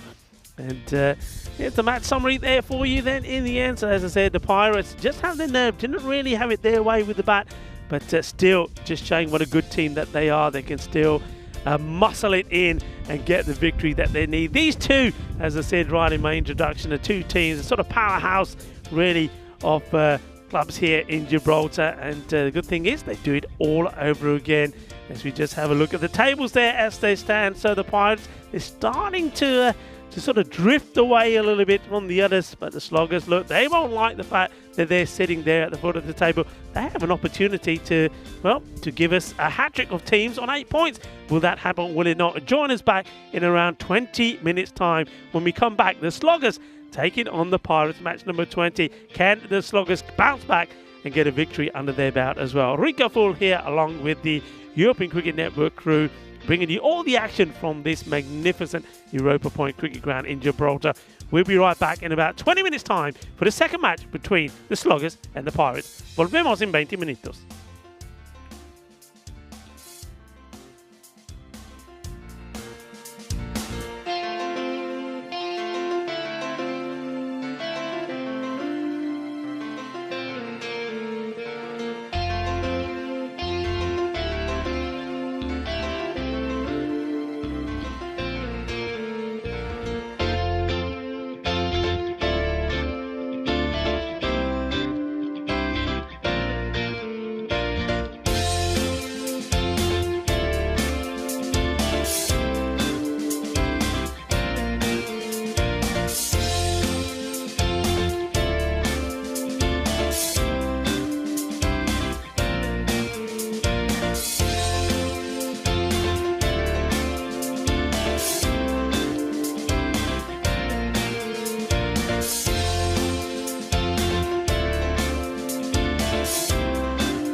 Hello and welcome back. Well, we've already seen one match between the Sloggers and the Pirates, and it was exciting and it was entertaining, but they're not done yet. Match number 20 is coming up next between the same two teams. Let's join the two captains and the tournament referee, Stefan Gooch, out there in the middle for the all-important coin toss. Okay, Sloggers to call. Heads. Heads is a call. It is heads. We're going to have a bat. All right, good luck, mate. Cheers. All the best. Cheers. Cheers. Sloggers have won the toss. They're having a bat. Back over to you in the commentary box, Rico.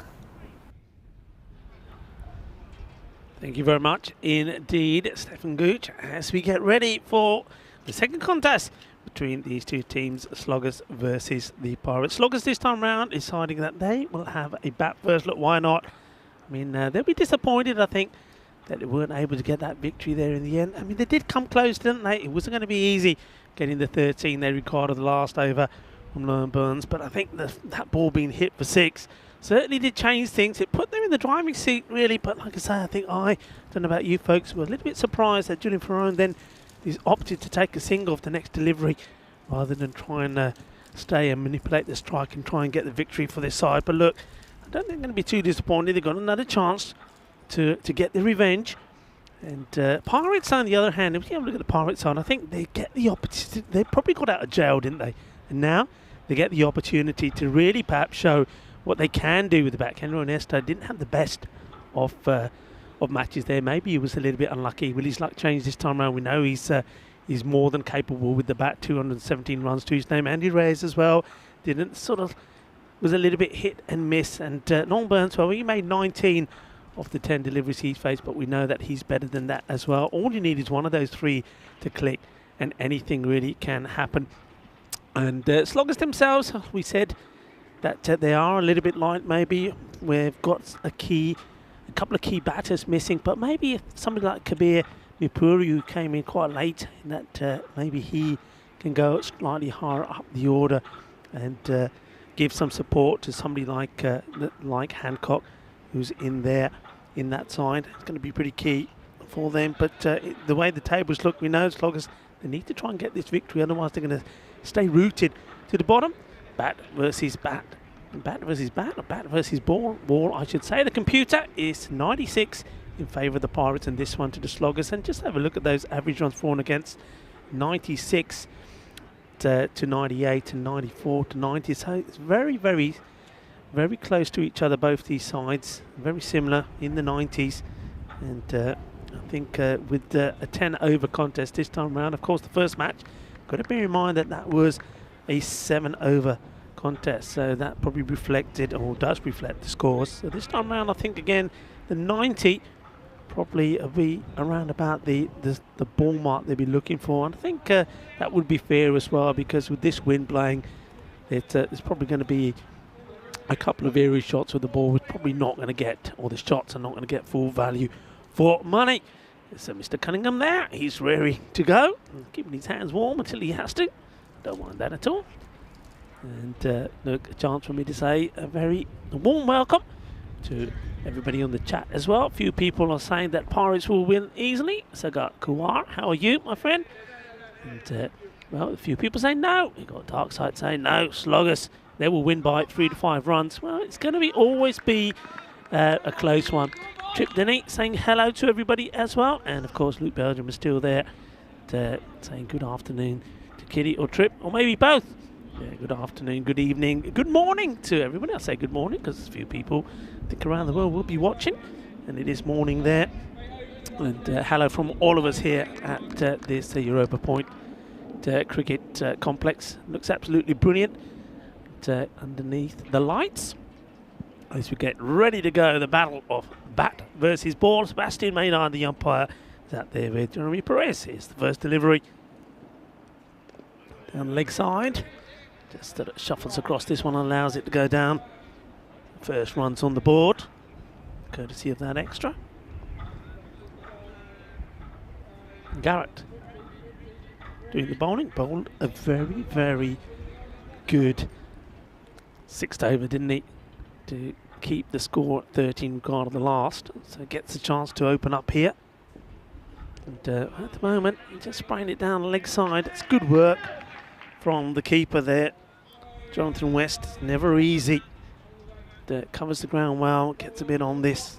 think if he doesn't stop this, it would have possibly have gone all the way down to the boundary. Nobody back there. 2 men out at the moment. He's long on. And sort of man who's, I would say square leg, but he's sort of where square leg would be, and in between square leg and mid-wicket. It's Andrew Reyes who's in that position. And this is a genuine edge. There's the ball fly through to the boundary there. I just was focusing on the field. Opted not to have anybody back there. But yeah, that ball flies past. You see the keeper, Jonathan West, just getting wrong-footed. 4 runs. It's very similar to what happened when Kenroy Nesta was opening the bowling. The runs came off the edge. So it's not Nesta this time, but very much the same.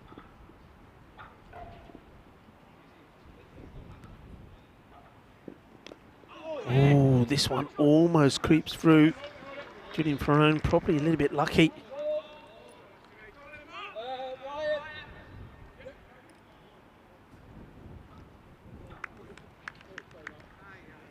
Slight inside edge, bit of fortune. Gets Hancock, setting up to face his first delivery. This is going to be a wide, just goes a little bit too wide this time, does Garrett. Trying to tease Matthew Hancock into the shot.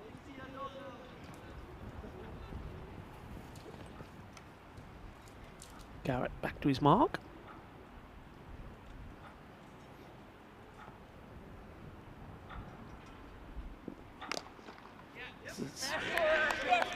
Gets into good position, doesn't quite get the contact that he wouldn't like, but he gets himself off the mark, nonetheless. People getting involved in the chat, always nice to see. Trip Denny saying hello Rico, he's saying looking sharp even without the beard. I tell you what, that beard probably would be handy right now. It is one thing the beard did do during the cold winter months of November and December last year, was it did keep the old the chin and cheeks warm. But, I'm okay so far. I'm hard, don't worry, I'm hard. I can handle it, he says. Yeah, hello to everybody, and of course a big shout out to our friends and our family in the sub-Indian continent as well, watching via FanCode. It's better areas, just a little bit closer. You can see what he's trying to do. Don't mind this from Garrett. I think he wants to keep this ball in that off-stump corridor. Probably senses that Ferrone is not the best cutter of the ball, so he's happy to keep it in that area. Let's see how he does this time. This time's a little bit closer. Sort of attacks the stumps too more. Quick running from the non-striker, Hancock, and he's very keen to double up. He gets the opportunity not to be. Score moves into 12, courtesy of that edge that went to the boundary and a few wides. Garrett, can he finish the over well? And the answer to that is no, because once again he strays down the leg, so just a little bit wayward, not able to get any consistency in the line. So another wide signal, so 13 off the over. As a reminder, we got close, didn't we? We almost reset the clock. It wasn't to be. 4 off the last ball. Burns is over there. In the first match would have taken us to a golden ball. It wasn't to be. So it clicks one more forward. 79 matches now without the golden ball. Bit of conversation between the umpire. It can't be the end of the over because it was a wide. So it would have to be bowled again. But I'm not sure what the conversation is here between Michael, the third umpire, and the on-field umpires. Yeah, still one to go. Garrett to bowl it. Good delivery, so he will finish the over well. Gets this one right on the money. That over is called by the umpires. So 15 off the first over. Probably going to say probably No, there was an over there in the first, well, the second over from Kenro Ernesto, which went for 14 in the first match. So the most expensive over that we've seen. So Garrett, he did start well, but then just sort of lost his line a bit. I'm just wondering just how much, you have to wait and see how the other bowlers fare, but just how much the wind, what difference the wind is making here.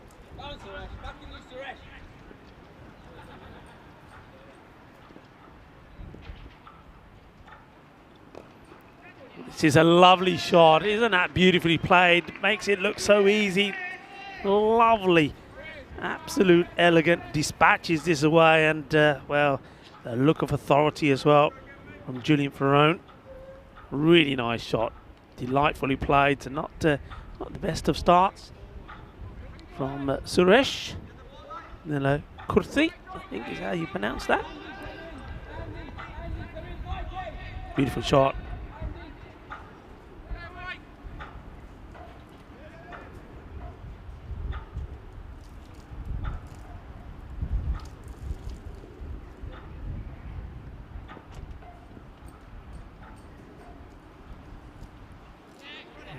This one is racing away as well. Fielder gives it chase, doesn't quite get anything on it. I thought maybe, the umpire has signalled a wide. I'm not sure the batter there is batting the bat to say bat on it, but no, wide is signalled, so extras here could be pretty key.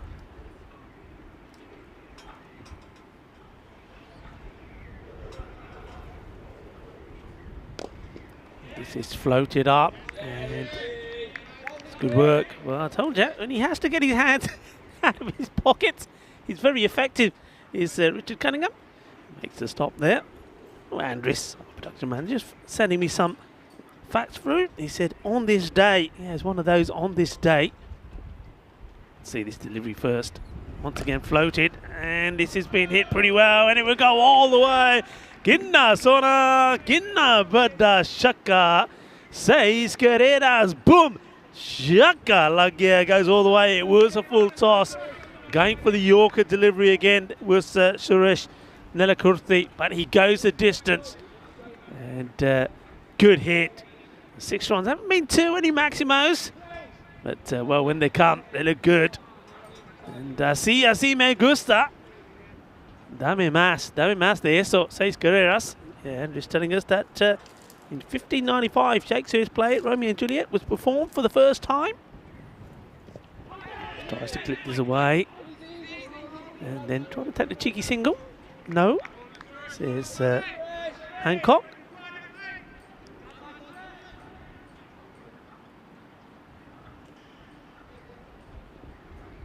Ronald Reagan, the 29th, celebrates his birthday.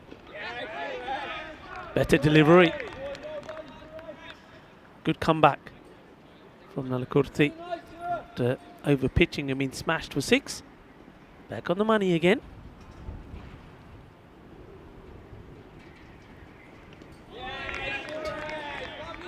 Finished the over well, doesn't he? And that's it could have been another expensive one, but nicely tidied up. 28 with that loss after 2. Mr. Maximo Vinisando on the chat. Hello, Vinny. I'm sure Vinny spent a fair bit of time on an aeroplane lately as we leave you to have a look at those tables. No change apart from the Pirates increasing the lead at the top. And I know that Mr. Maximo probably only recently arrived in Malta and getting ready for that FanCode European Cricket Series there at the Marsa International Cricket Ground. That's going to be something special. 4 weeks of action coming from Malta. I'm sure that Vinny will keep us up to date with what's happening there. And well, cricket lovers, you're going to be absolutely spoiled from tomorrow, aren't you? You have the 4 matches coming from the Marsa International Cricket Ground, as well as the 2 night matches from here in Gibraltar. The bowler comes on to bowl. And it's time for the captain, Ryan Grimes, to have a go. Starts a little bit short with the first one, gets away with it. One's better.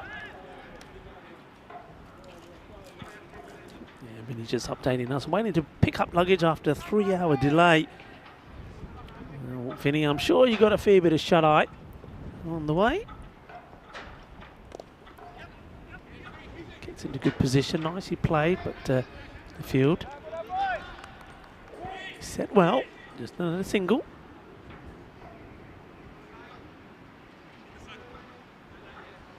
Yeah, plenty of cricket coming your way on the European Cricket Network, including, of course, later on here in Gibraltar. We have Women's International as well. It's going to be something special. I know a lot of people, there was a lot of talk from people in last season about whether we were going to be doing any women's cricket, especially Women's International as well. There you go, folks. You wanted it. Your wish, if you like, was our command. So really looking forward to that as well. And it's going to be another, I mean, last year was an outstanding season. Number of matches that were played, and looks like this year could be just as many, if not more. And of course, there could be some more men's internationals as well on the cards. So it's going to be another bumper year of European cricket. It's called away, but once again to the same fielder. Oh, bowling to his field is the captain. Says, well, this is the field, Ryan Grimes. I'll do the bowling, you do the fielding, and that's exactly what they do. And after a few expensive overs, well, Grimes gets that one through. I mean, it was finished in the blink of an eyelid, wasn't it? Just 2 runs from it. The score moves on to 30. The 30 of the power play. See there, the first 2 overs were expensive ones, both came to the double figures, and that one just 2 runs. Nicely done. So on the way to sort of that 90 plus score, I'll have to get to 100. I mentioned this yesterday, is this one. Oh, he's hit this well. Is he going to split the field? He is indeed. Perfectly placed. It's a lovely shot as Julian Ferrone, he rocks back and he places away when it looks like he's making amends, isn't he? He seemed to have got his eye in the first match. It was a little bit hit and miss. He almost won the match for his side. And but this time round he's saying, I'm not giving a strike away, I want it. That's a nice shot, placed it beautifully. And gets 4. So Grant going for 4 off his first delivery. Paul Grant. And he comes again, short again. And this one, well, he really does stay a little bit low. It's a risky shot to play because, I tell you what, if this is missed, it's either on middle stump or if it hits the pad, you're LBW, you're plumb, you're a goner. He does well. So, stayed low. But Rion gets bat onto it. Hancock looking to play a few shots himself here now. Once again, the wind causing a bit of havoc on the bails to start to fall off.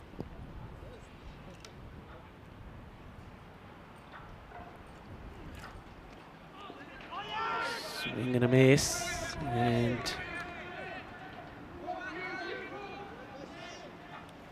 inside, not to take the run.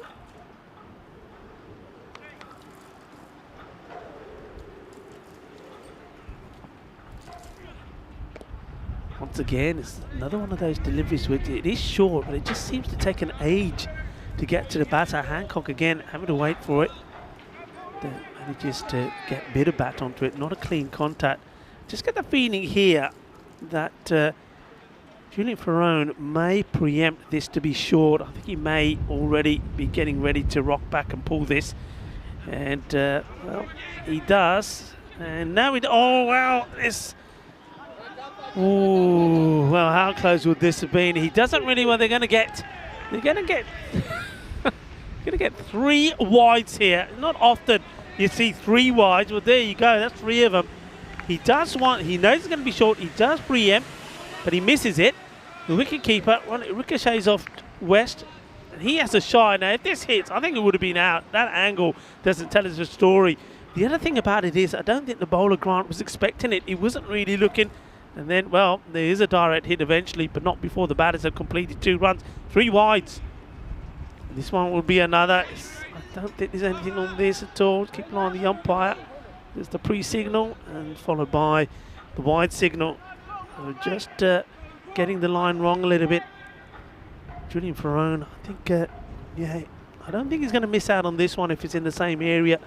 You may see him sweep slog or something. I think the wind definitely is playing a part here, but this is a better areas. But the contact is good.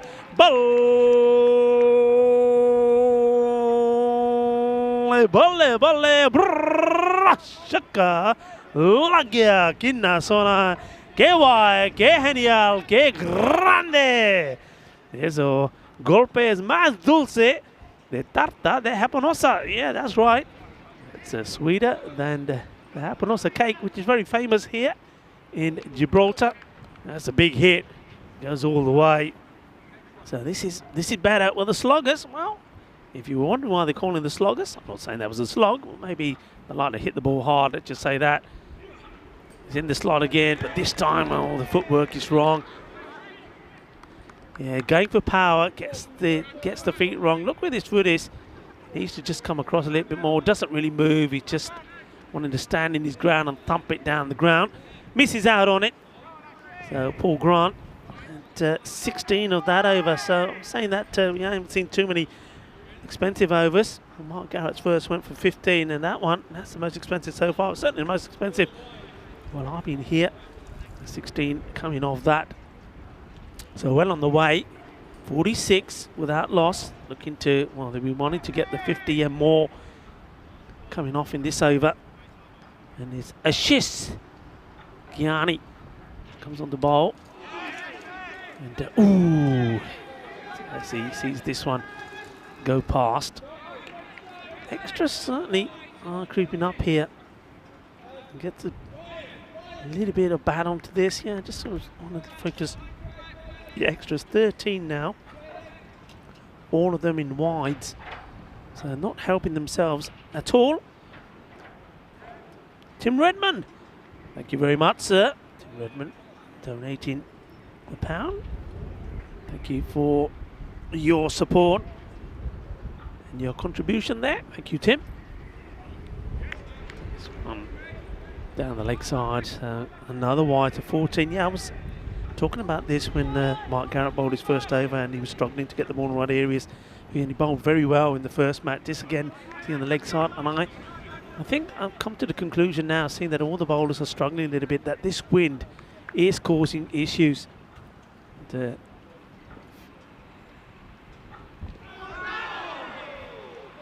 well, was there a little bit on this?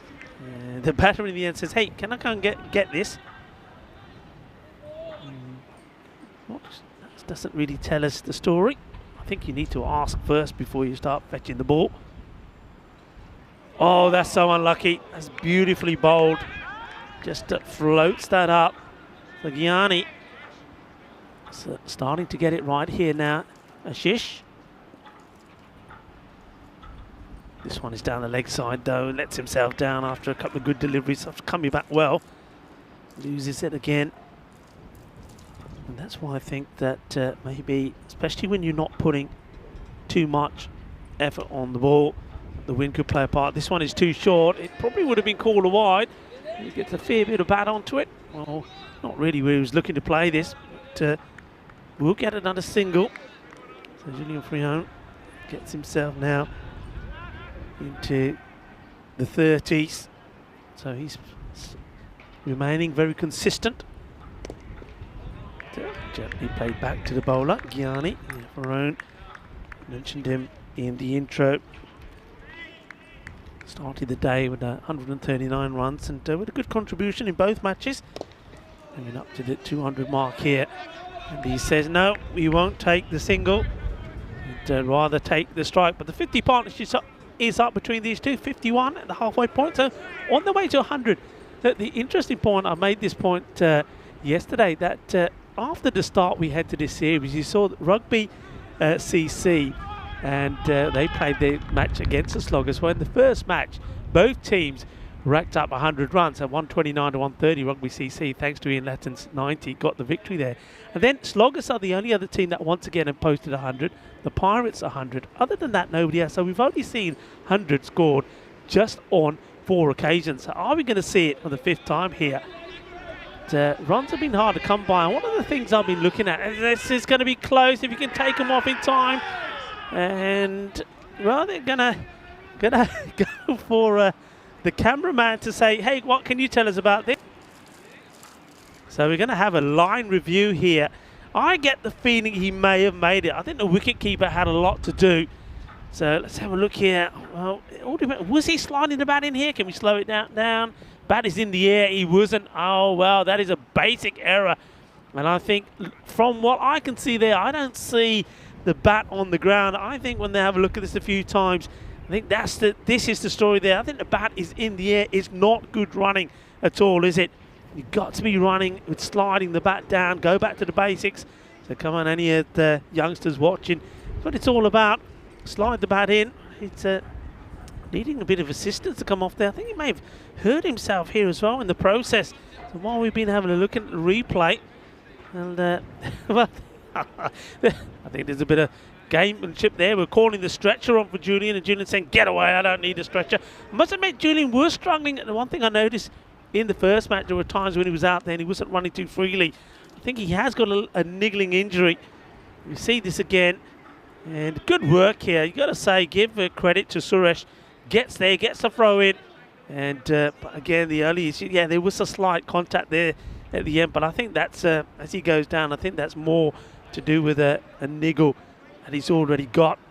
But a wicket nonetheless. And very good work, I have to say. Suresh Nelakurthi does well. Gets the throw in, but not the best of running, you have to say, from Julian Ferrone. So he will go. So they do get the breakthrough. It's a courtesy of a run out. The new batter comes out. And well, I was going to say maybe that's Charlie Hunt that's coming out to bat because he's got the beanie on. He's got the old one. He's wrapped up like a little burrito, but of course it's not. It's Jawad Bukhari who comes on. He comes back to bat. That gets a light, gentle full toss, which eludes everybody. Gets past Bukhari. And also gets past the wicket keeper, Jonathan Hancock.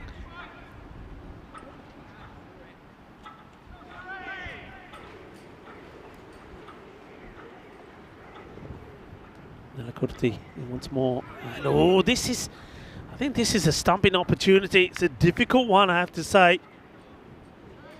I reckon, yeah, look, if he was able to get this in his gloves, he would have whipped those barrels off. Yeah, loses it. Difficult because you get the batter gets in your way. Matthew Hancock probably blocked the view of Jonathan West. There was a chance. And, well, that's sloppy, really. The extra runs, you don't need to give it. You can see the disappointment from Ron Burns that gave that unnecessary extra run away.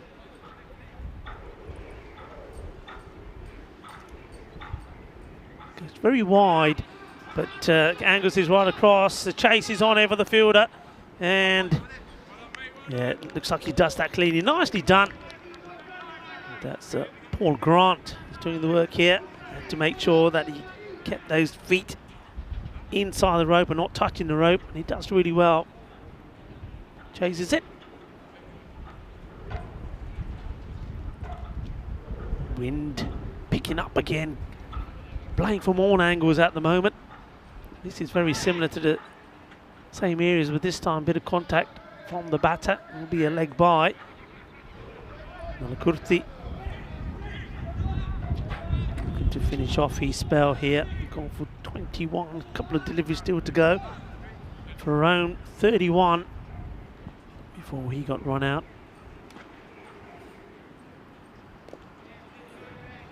Put the bat on this. Again, take another single. I think he said Ferrone has given them a good start. The thing is now, these batters, they don't want to get into a shell. Only one wicket down. Maybe that's one thing really on reflection. I was talking about some of the scores earlier, wasn't it? About hundreds only come up on 4 occasions. Maybe this one was looking like it could be the 5th occasion, but I think maybe the teams are just putting too much value on wickets. No team has been bowled out yet in this series. No team has bowled out. 9 wickets a few times, a couple of times I think. No team's been bowled out. So I think you've got to really sort of chance your arm a bit and say, look, hey, I'm going to take a chance. I'm going to take a gamble. I'm going to dance down the track. I'm going to try and hit down the ground. I'm going to try and get to the pitch of it, get under the ball. And if it don't work, it don't work because we've got plenty of wickets in hand. You know, you're not going to get bowled out, or you shouldn't get bowled out from this position. So have a go. Let's see if Bakari is going to have a go.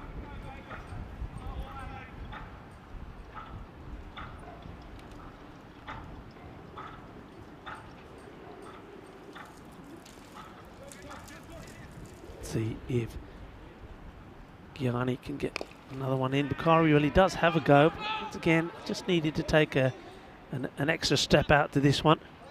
But Ashish Gianni comes back onto bowl.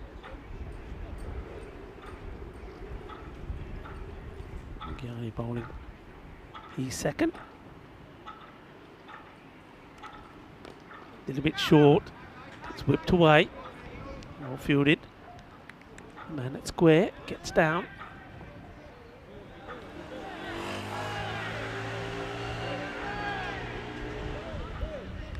Apologies for those of you that are having a look at the score. The score just lost it for the moment. I think the scorers are just making some amendments. It'll be back soon. It's this pretty hard. Would they go for two? Yeah, they do. Bakari, he's got to get his skates on. He does. He gets there. Yeah, we'll have that up for you in no time at all. There we go. Oh, gone again. Oh, it should be gone, and he will be gone. And, he took a walk down the park, and when he looked back, the wicketkeeper also took a walk. He said this was I think there's a walking stumping. And look, off he goes. There's no way he's getting back there. So Bakari. But look, thing is, I don't mind that. And well, take your hat off to Bakari, or take your beanie off, whatever you want. Well, he's taking his beanie off. Got hot under the hat, Bakari. But yeah, look, you got loads of wickets in hand. You might as well have a go. You got to try and get a few boundaries in. Got to try and get score on the board. Because look, at the end of the day, you know, there's Bakari. Well, I don't know if you can see what Bakari's up to there when he's doing a little bit of a dance, a little gig. Well, we know he liked dancing, Bakari, when he was doing a little dance all by himself there. He got a little bit of a reception from his teammates, but he does have to go. He joins for own back there, and of course was run out himself. And Bakari goes for 5 of the 6 deliveries that he faces. And he was stumped by West, who's been very good behind the stumps. And Gianni picks up a wicket as well. New batter comes in. It's Mipuri. I was saying that maybe Kabir would come up a little bit higher up the order with some of the other key batters absent. Well, he's going to get an opportunity here. Let's see if he can make a good contribution in this one as that over comes to an end. See, the main contributor was Julian Ferron. He eventually went for 31 off 20, and now somebody else has got to step up to the mark. 68 for 2 at the end of 7. So sort of on course to get to the 100, but they still have to go after the bowling. They'll be disappointed if they don't get to that 100. They were given the perfect start, but now somebody else has to take lead, and maybe it will be Kabir Midpuri.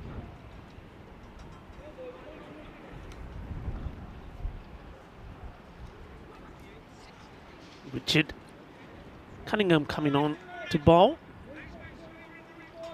One of those bowlers that religiously gets the ball in the right area. And, no pace on it. I wonder how he'll deal with the wind. Some of the other bowlers, as well as the stumps, have had issues. Well, there's the stumps having issues. There's that wind again. I think going to have to get the heavy bails out, chaps. Hello to Chris Smith. It's on the chat as well. Here we go, tossed right up. Hits it fairly well, but the field has been well set. And, man at square on the boundary, and so got man at square, backward square as well, mid-wicket, long on. So once again got the 4-man deployed on the leg side boundary. Same sort of field that we saw for Burns earlier. Just the one man out on the offside on long off. So banking on the fact that the players or the batters are going to be eyeing up the leg side boundary, and just wondering here whether the batter can be a little bit imaginative and say, right, okay, well, I'm going to maybe give myself a little bit of extra space and try and hit over the offside. Well, this one you won't, because it's a full toss on the legs, but again, he's not able to get underneath it. So it will go to one of those two fielders that I've already mentioned, patrolling that area. Hello to Steve McRae as well. And hello, to, of course, to everybody involved in the chat. Cunningham once more. Just gets worked away. I think he was hoping not to get too much on this and try and take turn it into two. It's not to be. But seeing Burns with the ball at the moment, he's quite happy just to in the fielding. This has been well hit, and is he going to split the field? Oh, that's a really good stop. And right, that's really, really well here. Because he has to be quick on his feet, covers the boundary. Well, gets a round of applause from Richard Cunningham. So it had to be good. I don't know if we see how much we see this. He's just, yeah, look, he starts to slide. So the legs give way, but he's still got the ability to stretch out and stop it. Good stop, good fielding. And this is not a good delivery. It's down the leg side, and it will go to the boundary. A badly needed boundary, comes at the right time. And Minipuri, he does show what he can do. It's a nice shot. There's been a few deliveries that have been in that area that have been missed out on, but Kabir Minipuri says, no, I'm not going to miss out on it. Puts it away. And a boundary, a badly needed boundary, coming at the end of that over. 78. 2 wickets down, plenty of batting still to come. You can see it started well, then you had a great third over there from the captain, Ryan Grimes, and then it was an expensive one, wasn't it, from Grant. So there've been some good overs in there in the high double figures, but been a couple of tidy ones as well. And Reyes gets given the ball from the captain. Going to Hancock. Hancock misses out on this one as well. Just managed to sneak this one in.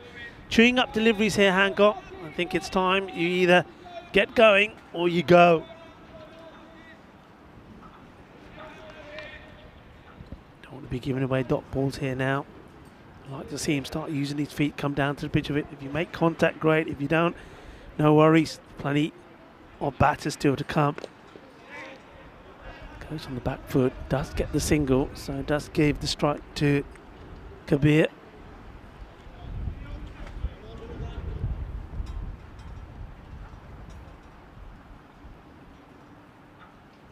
Yeah, Chris Smith making a very good point there on the chat. Come on, guys. Let's be a little bit more respectful to some of the players that we see out there. Remember, these are not, like Chris quite rightly says, they're not professionals. These are guys that they have their own professions, working in whatever field they're in, and like a lot of us, cricket is their passion. And they're playing this game in their own time, some of them giving up work. And it's one thing that all the European cricketers, wherever we go, it's the same story everywhere. What's happened here? This is a bit of a bat ejection. There's an appeal. Let's see this again. Don't know. Well, the bail's already come off here. But also, well, look at that. That's a bat doing a bit of a somersault. Well, what do you reckon? How many marks there? Well, I reckon that's going to be, well, it's an 8 for acrobatic. Didn't quite get the landing right.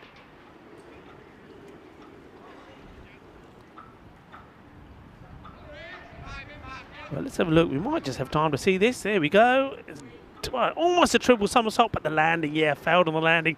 Only an 8. Thank you very much to Andres there. So, yeah, come on, folks, keep it respectful. They're not professionals. They're people that are playing in their own time, giving up their own time. They love the game like we all do. And they're doing their best out there in difficult conditions as well. Let's underline that. So, come on, give them give them hats off. And I always say, you know, this is the new me talking about the moderators. Thank you to you guys as well, because you give us some cheer, and by that, I mean you keep it clean, healthy, entertaining, enjoyable, and respectful. R in cheer is for respectful. So come on, everyone, keep it respectful.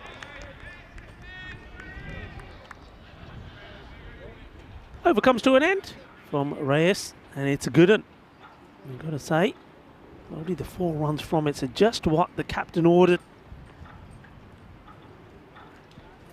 Ryan Grimes himself. I wonder if he's going to give himself another 82 for 2. So if they are going to get that 100, they've got to go some in this one. Got to give it a whack. Look, only 2 6s. Both of those came from Julian Ferrone, of course. He also hit 3 4s on his way to 31 before he was run out. And just 1 4 from Kabir Mirpuri, who is out there. And well, maybe he can get going through his team.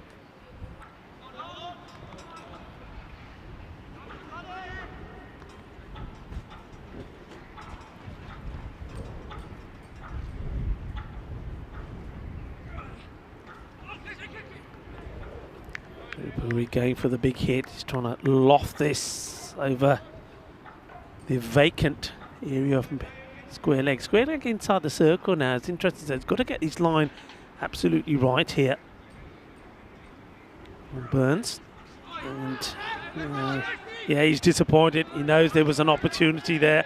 And well, what's happened here? Well, he missed it. That's Mirpuri. And then the fielder comes in. Oh, whoopsie daisy. Bang. Well, he lands on his cooler, on his jacksie. I think he's okay. Soft landing here on this artificial. But, got an ovation.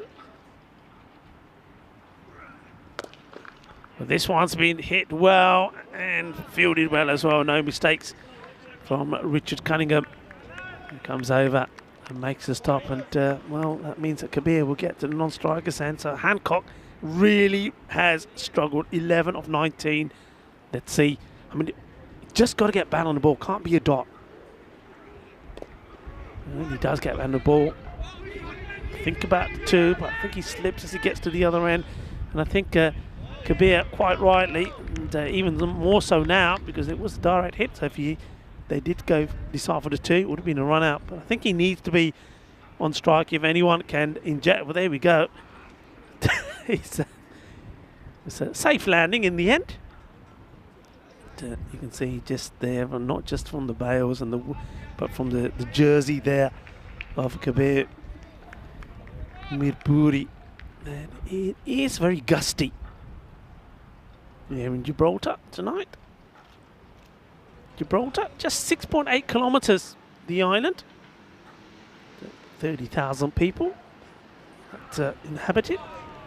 That's the dot that you don't want to give away, but it's good bowling from Burns because he knows that Mirpuri is going to look to launch on the leg side, so he keeps this outside the off.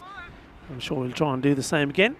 One thing I learned yesterday, about 13,000 people a day come over from Spain to come here. And he does go down the leg side again. This one escapes the fielder. He will come back and take 2. It's Paul Grant who scurries around. Make stop, but that will also be the end of the innings. So it's ended rather tamely, you'd have to say. That will take the score to 86 for 2, and at the halfway point they were going well, and definitely the 100 was on. But well, Burns bowls are very tidy, very good last over. Not really able to get the acceleration that they wanted there. So really only Julian Ferrone once again that was able to get the boundaries. 2 6s and 3 4s in these innings, but then nobody else was able to sort of capitalise on it. So once again, the sloggers maybe just showing that today with a little bit light on the batting front with some of their key players, something like Brian Zammit and also Kieran Stagno not in the side. But there were some good hits. That was a nice one. Got plenty in that one, did Julian Ferrone. Nice shot, nicely played. And this one, again, was beautifully placed in between the 2 fielders. opportunity here, direct hit, that definitely would have been out. But it was the running that ended up being the issue in the end. And this one was a direct hit from Nesta. The batters were made themselves cleaning in. It's a good hit that time. It was right in the slot and put it away. Suresh, well, this is great work from Suresh Nilakurthi. Showed commitment, desire, got there, and eventually needed the help of Andres in the production room to give the umpires another look at that, and he was out and being disappointed that he didn't slide his bat in. Actually, Julian Ferrone, it was a soft dismissal in the end, a real error, schoolboy error, you'd say. You've got to really slide your bat in, get yourself in the crease. But then once he went, you see, things did slow down. We did see one boundary from Kabir Muruperi, which he played down on the leg side, but then after that, the bowlers bowled a good line to him, kept him outside the off stump. There we see the bat doing a little bit of a somersault, didn't get the landing right, so only got an 8, not a 10 from me on that one. The innings came to an end there as well. And what we will see, the Sloggers, I think they will be a little bit disappointed, just weren't able to finish this innings the way they would have liked to. They were given a good start by Julian Ferrone, 31 of 20, and Jawad Bukhari, he came out, and look, I like Bukhari's idea. He knew that there were wickets in hand, he went for it, came dancing down the wicket and got himself stumped. But I think Hancock really needed to perhaps do the same thing as well. Maybe if he wasn't able to get hold of it, let somebody else have an opportunity. Plenty of bowlers being used as well. It's another thing I like about it. 8 of them in total. And, well, nobody really too expensive. And Suresh, well, he just gained over the 20, I say, is more than acceptable. But I think I like the bowling of Ashish Ghiani. He bowled really well. The captain just bowled that one over when he needed to come on and just steady the ship slightly after a few expensive overs. And Reyes bowled very well as well, as did, of course, there right at the end, Longburn. So 86 is the score that's been put on the board by the Sloggers. Well, are we going to see another double here today? We saw that the Entertainers did the double over Rugby CC yesterday. Well, are Pirates going to go out there and knock off these ones? 87 they need for victory. And if they do, well, they'll do the double over the Sloggers and extend their lead at the top of the table. Or will the Sloggers do what they did last time that these two teams met and make it one apiece? Well, to find out, come back. We'll be back in about 10 minutes' time for the conclusion of match number 20.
Bienvenidos. Hello and welcome back to the Europa Point Stadium here in Gibraltar. Yeah, this is the Europa Point, and the point of Europa. It's the most southern part of Europe, they say. And, well, it is the Europa Point, one of the most impressive lookouts of Gibraltar, where the Med meets the Atlantic.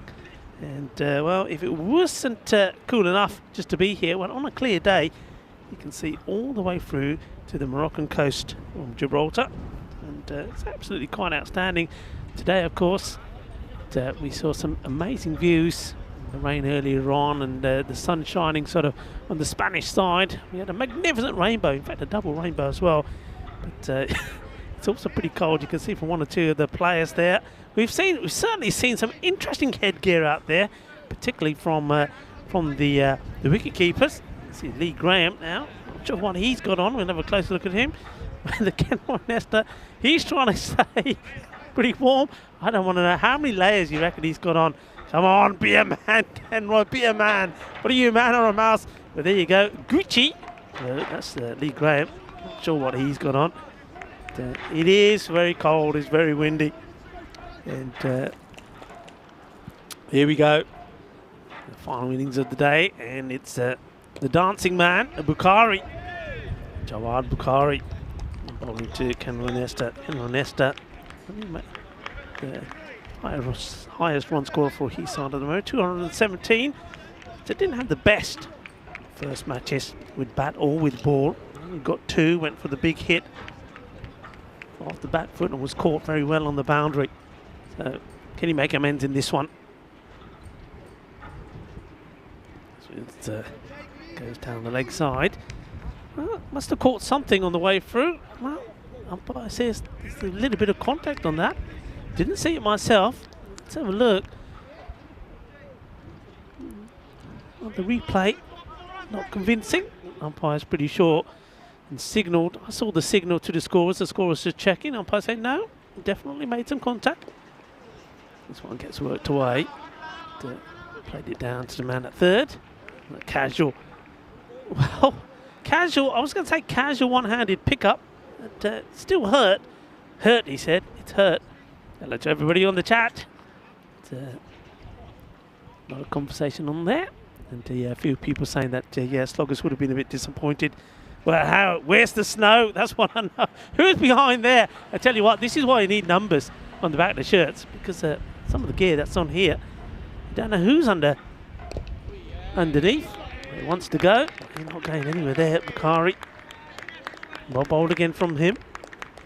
Yeah, that's all sorts of... the only thing, when you're looking at this, I tell you what, if we could, Andrews, have you got the ability to change the green off the ground to white, then everybody would look perfect for cricket on ice, wouldn't they? Oh, that one really does skid through. Andrews makes a very good point.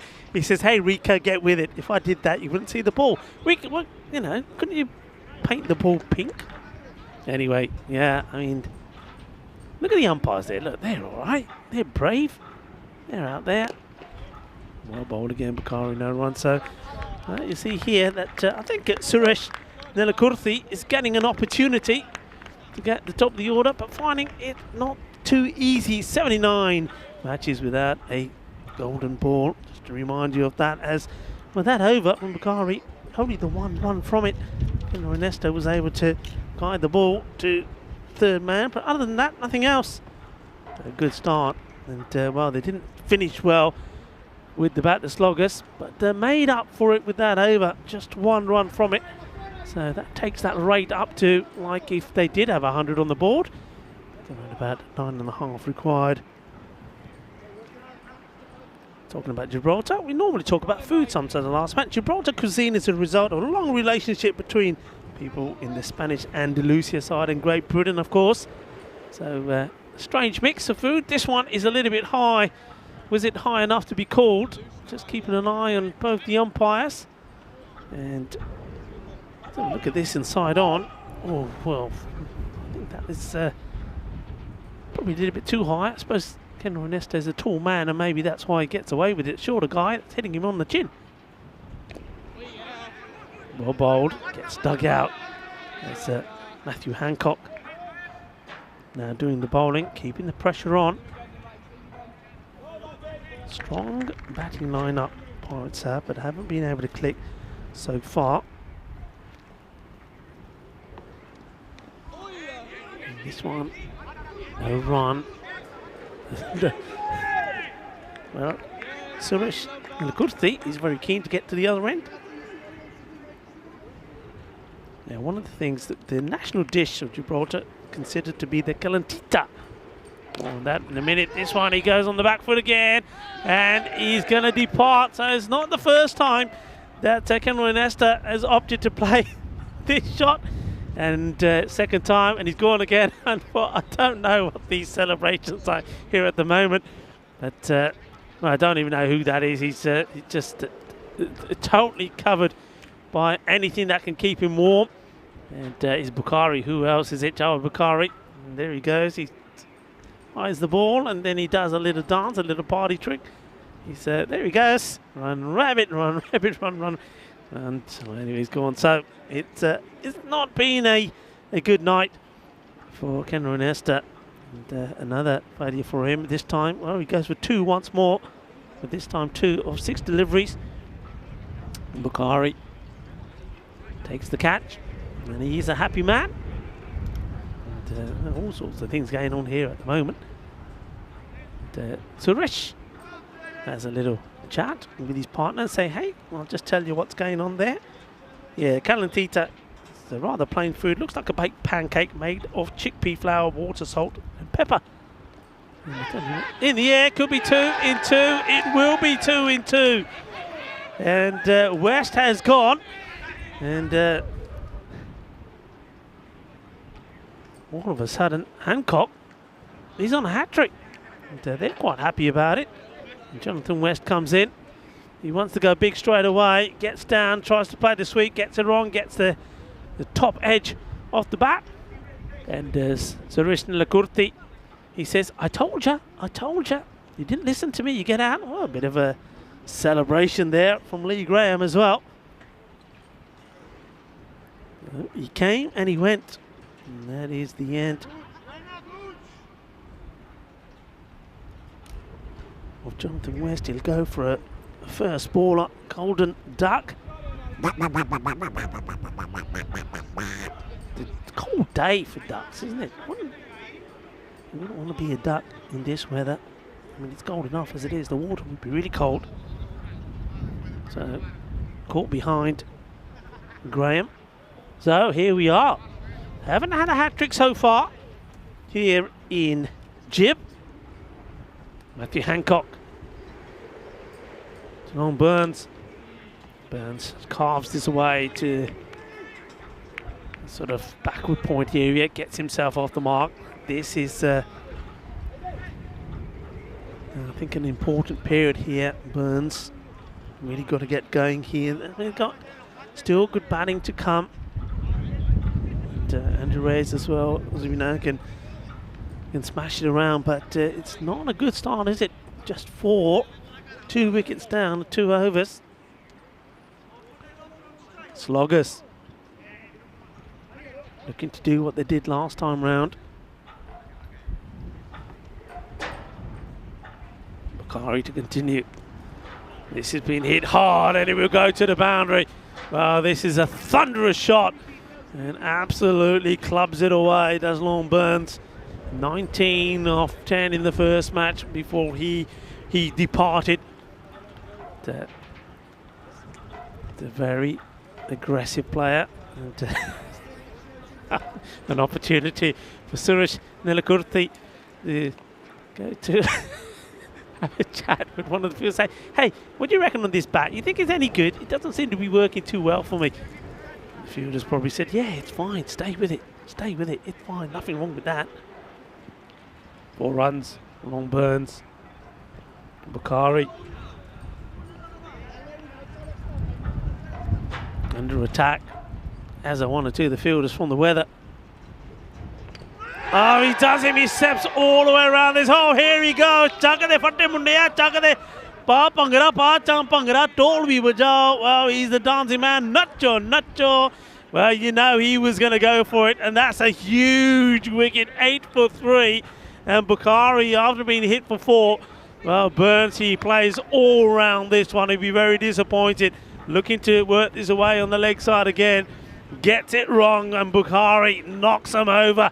And, well, good job he's wearing his dancing shoes, and there he goes. How about that? Here we go, here we go. Well, what's that? What was that? Bukhari doing the moonwalk there, maybe? I don't know about that. Bukhari, I'm certainly liking. Look at this, here we go. Bukhari says, here we go. Here we go. The moonwalk coming Bukhari style. Go son, give it to it. Skip, there he goes, there he goes. Bit of the I like it. I like it. Hey, Andres, I tell you, when we do that another time, do it fast. Do it fast. Speed it up a little. You're going to speed it up. Speed it up for me. Speed it up. Go, go, go. Go, go, go. Moonwalk. Oh, I love it. Back to the action. This one, oh, he lets himself down. He pulls this one down the leg side, so that's a wide. The European Cricket Network, it provides you with the most entertaining form of cricket you'll see anywhere in the world. There's no doubt about that. The frenzy of action-packed entertainment. Oh, this is an absolute peach. Well, where did this one come from? Well, look at the surprise on Bukhari's face. I don't think he knows what he did here. This is an absolute jaffa. He gets this to go the other way. And he can't play the wicketkeeper on that. I think there's no way that Lee Graham was expecting that one. What a corker of a delivery that is.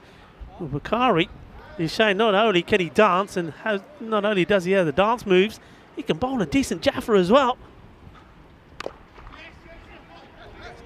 Single taken. All to do here now. And maybe Reyes. Andrew Reyes is the last hope here. Remember, in the first match, all the big guns didn't really click with the bat for the Pirates, but they managed to get the victory thanks to their bowling. And this time round, the sloggers decided, well, we'll have a bat first and we'll put you under pressure. And under pressure is what they are. It's another good delivery from Bukhari. Get back there, he says. Well, Bukhari, his bowling is better than his throwing. And that one could have been embarrassing if he threw it past the wicketkeeper.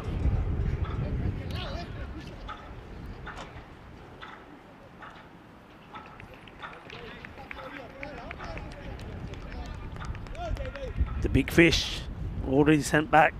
Kenron Nesta gone. Burns also gone. West went first ball. Andrew Reyes, can he get going in this one as well? Ended the over. What a good one it was as well. Bukhari really, really well bowled. Just the 8 runs coming off his spell. Let's have a look at the comparison of power plays. You can see that Sloggers got off to a brilliant start, didn't they? And took a good over from the captain to Ryan Grimes to slow things down. But they had those good overs, but it was the finish that let them down the last 3 overs. Full toss, comes down the ground, meets it well. They'll take one, and it will stay at 1. Nelakurti gets to the non-striker's end. Enjoying his cricket, isn't he? Big smile on his face. Love seeing that. That's what it's all about, isn't it? Play hard, but enjoy it as well. Reyes now. Hits this really well. And, slight misfield. Oh, it's going to be 4 runs. And I think he did everything right there, didn't he? He thought he smothered it, but it just gets away from him. It's been not a good delivery. It was hit hard, but just at the last moment, it escapes the fielder. And you can see the disappointment there from Luke Collard as it goes to the boundary.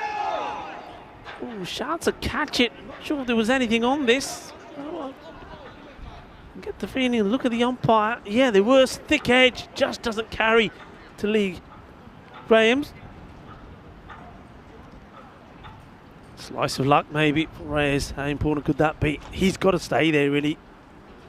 Very wide, and wise to leave it. So Matthew Hancock just goes a little bit too wide.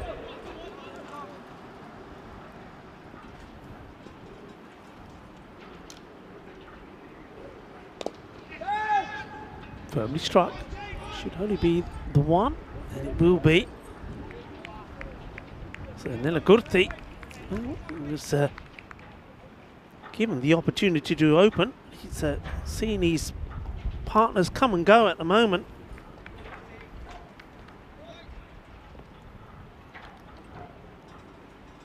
Let's see what he can do. Oh, he goes right across here. I think he's going to be given. He's saying he hits the bat.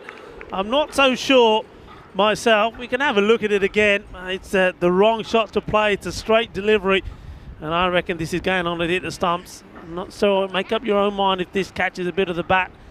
Nilakuri thinks it does. I'm not too convinced. No, I think that's out. The umpire just has to decide if that's pitched on and going to go on to hit. And having, of course, the benefit of looking at it the second time, I think that's a good decision. So his stay at the top has to go as well. So Nilakuri departs for 3 of the 8 deliveries that he faced. LBW to Hancock. And the Pirates, well, they're in all sorts of bother here at the moment.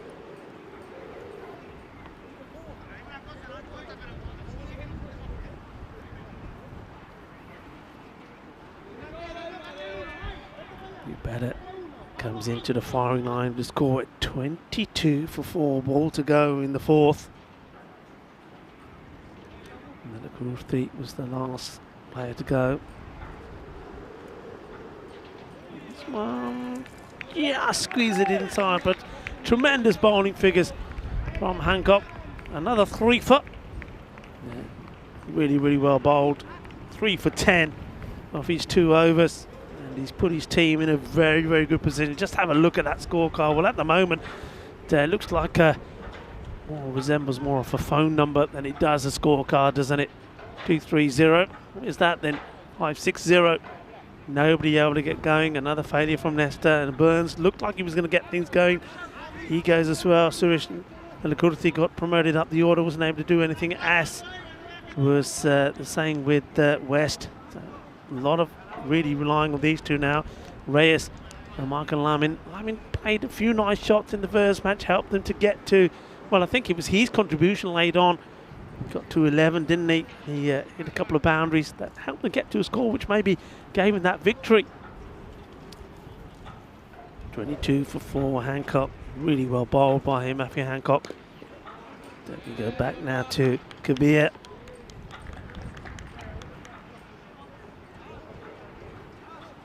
Kabir Mipuri.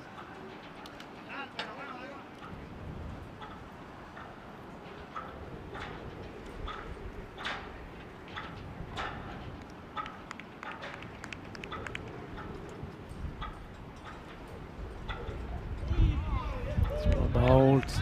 I think this is, you can see the wind is blowing from, as you're looking at it out there, the camera from the behind the bowler, blowing from left to right. It certainly is getting this ball to move around. That one really was just taken by the wind. Midpuri once more. Beating the batter again. You can't blame Reyes. He knows he's got to get after this. Just to keep an eye on that rate here now at the moment. It's gone to almost 12 and over required. We'll get a fair bit of bat on this, and this time no mistakes from Luke Collado. Well done. The earlier misfield from him when the ball did go for 4, but he's eradicated that from his mind. Makes no mistakes. Well fielded.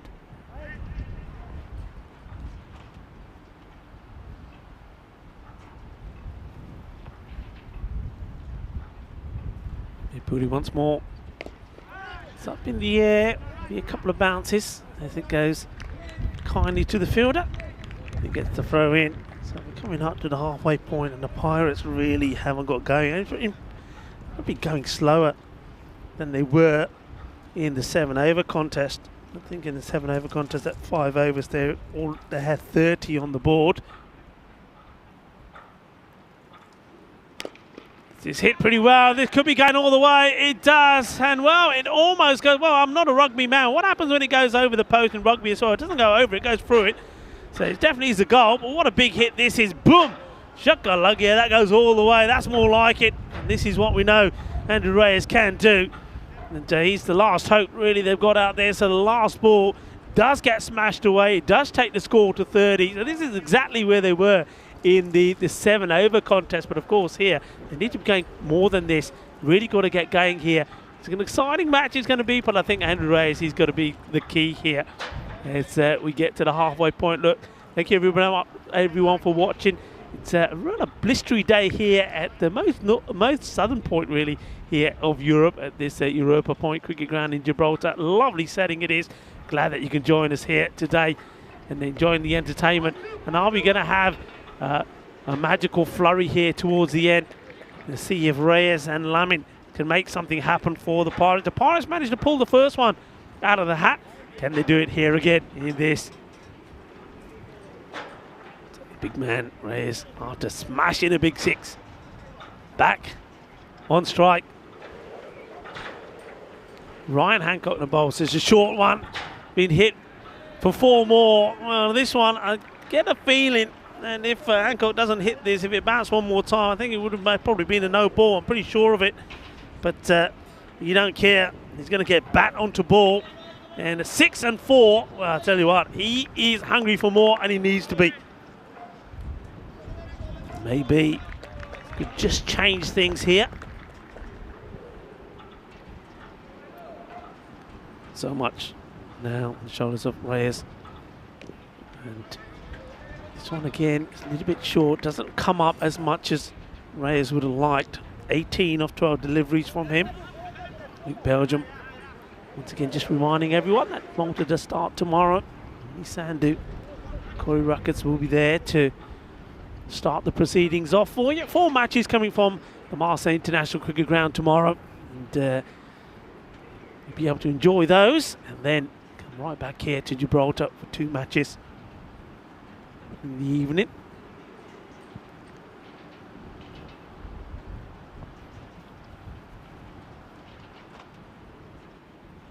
Short. Doesn't quite get in the middle of the bat, but most important thing is to make sure, especially if you've got someone like Reyes there, is to try and get him as much strike as possible. Reyes back on strike.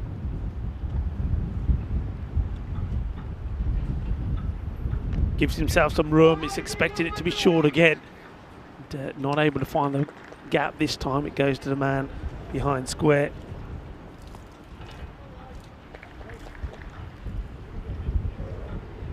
8 off the over, ball to go. Really be looking to send this one to the boundary. Almost needing 2 from every ball really to get there. And well, that's not going to help.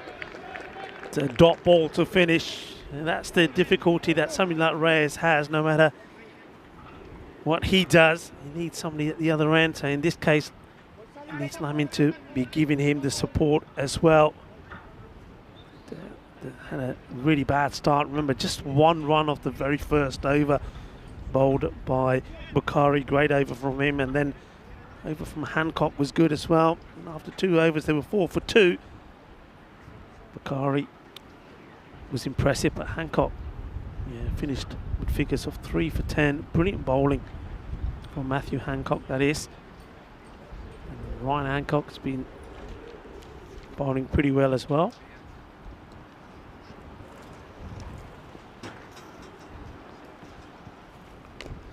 Short outside the off. Reyes not able to get anything onto this.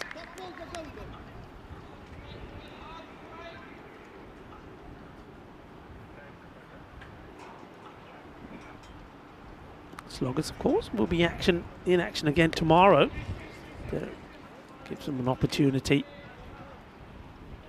to really attack the teams above them. But this is the important one. If Sloggers can get this victory here, then basically what you will have is Rugby CC, the Entertainers and Sloggers all on the same number of points, 8. The Pirates will still be at the top with 12 points. This is good running, and that just shows you how important it is for Andrew Reyes to try and get on strike. He backs himself to get there, and he does get there. So, right into the midriff. And then he hears a shout from Reyes. Yeah, Sloggers in action tomorrow. They're taking on the Entertainers. Remember, the Entertainers will be coming into those matches after 2 victories against Rugby CC, so they'll be on a high. So it'll be an interesting match. Entertainers were very impressed with the way that they bowled against Rugby CC. For me, was the difference between the two sides yesterday. So Sloggers and Entertainers tomorrow, and I tell you, if Sloggers can get this victory, they'll be up for it. Get 2 teams coming together after wins, and that's really well bowled, beautifully done, and Reyes has been done by Gonzalez. He gets the wicket, well bowled, gets it on the money, and that's really good areas to bowl to somebody like Reyes. We know that he's very strong hitting on the leg side, and this is all about keeping him hitting straight.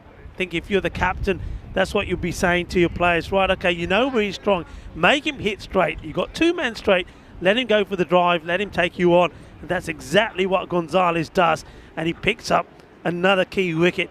And Andrew Reyes, well, he gave him some hope, didn't he? He played some nice shots, but he has to depart. And it is Ryan Gonzalez that gets his wicket. Well bowled, sir. 41 now for 5. And Siroli with that wicket gain, that's sort of the last hope. 20 of 16 deliveries. Reyes.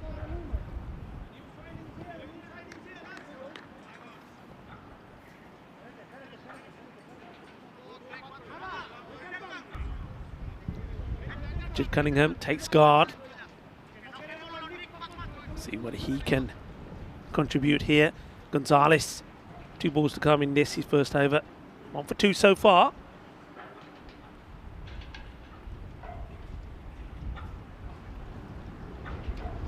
Edge gone.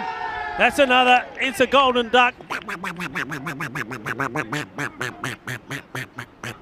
Here's another one that bites the dust. Great bowling from Gonzalez. Picks up his second. Getting it right on the money. Gets a little bit of an extra bounce here. I think that's what does to Cunningham, and you can see the look of despair. A very good catch taken as well by Lee Graham. He's got time to, he knows where the cameras are. He's got time to have a look. That's a good pluck, isn't it? That ball is going down. Nicely taken. He looks like an Eskimo that's coming out of his igloo, isn't he? Look, he says, here I am, just popping my head out of the igloo. I'm liking the headgear. And then look, he knows where the camera is, gives us a little smile as well. Nice catch taken. Ryan Gonzalez now is on a hat-trick. We saw that Matthew Hancock had the opportunity of taking a hat-trick earlier. Well, now Ryan Gonzalez. And it's the captain he'll be bowling to as Grimes comes out.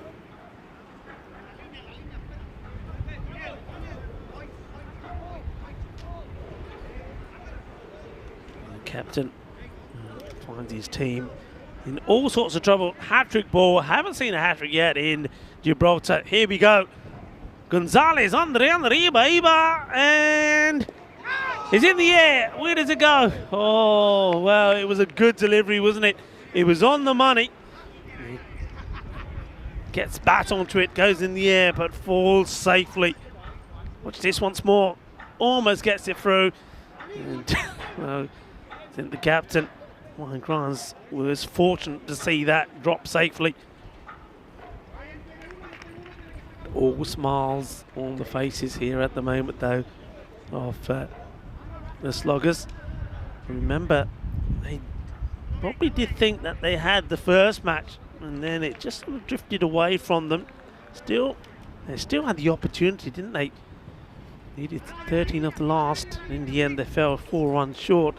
The boundary of the last ball would have seen it go to a golden ball, not to be, but maybe. Surely not going to mess this one up. This is played out in just to 1. You can see they won it. 1-1-1. They came out wanting it. I think winning the toss. It was a good move for the captain, Charles Harrison, to say, yeah, we're going to have a bat first this time. What an important knock it was also from Julian Ferrone. Lamin not quite able to get anything on this. And, an important part, I think, in the first match. Made some valuable contribution, which could have made the difference between winning and losing for Pirates. Slashes at this pretty hard, but just be the single.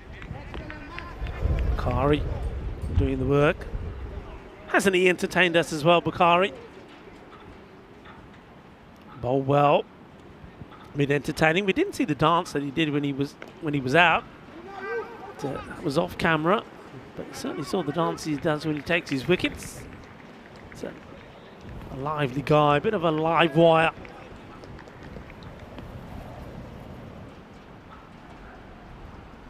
Hello to Neville Ross. How are you? Nice to see you on the chat. Well, here we go. This is a wide call. Interesting. But he says, well, okay, if I'm going to bowl it there, I'll have a go at it this way. And he still gets the wide. Yeah. Down the ground. Just the single.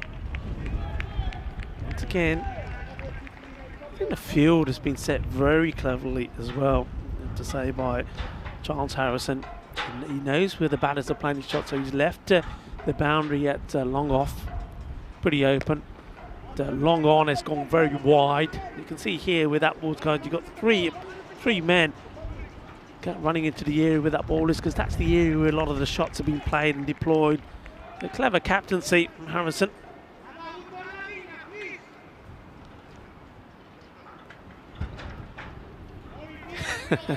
And Russ saying he didn't think cricket was played that early, saying it's 8 in the morning where he is.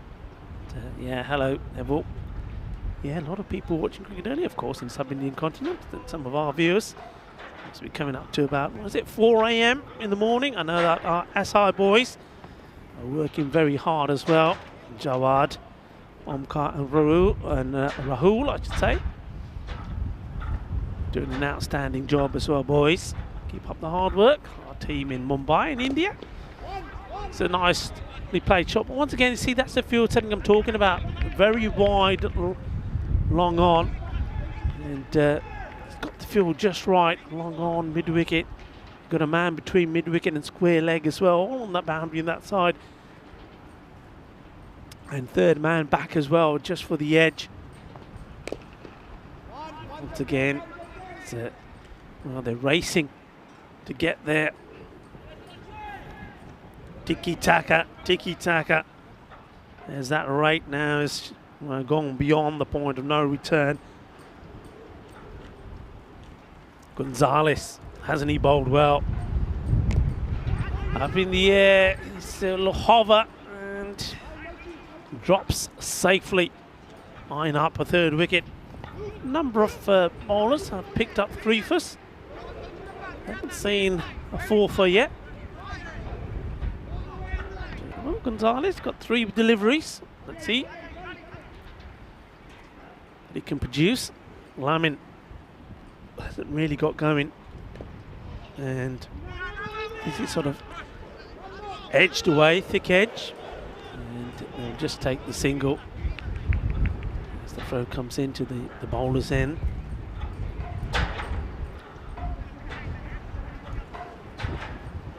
Captain back on strike, run a ball 6. Came in and had to face the hat-trick ball against Gonzalez. And this one goes through him, it gets through the wicket-keeper. And well, men deployed behind the wicket-keeper to make the stops there. Stop this one going to the boundary. Bias it will be. That one eludes Lee Graham behind the stumps.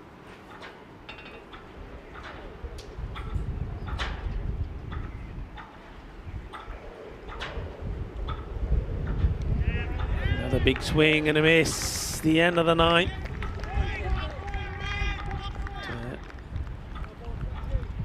Well bowled, you see, just because you see that the batters seem to be really focused, hitting the ball on the leg side.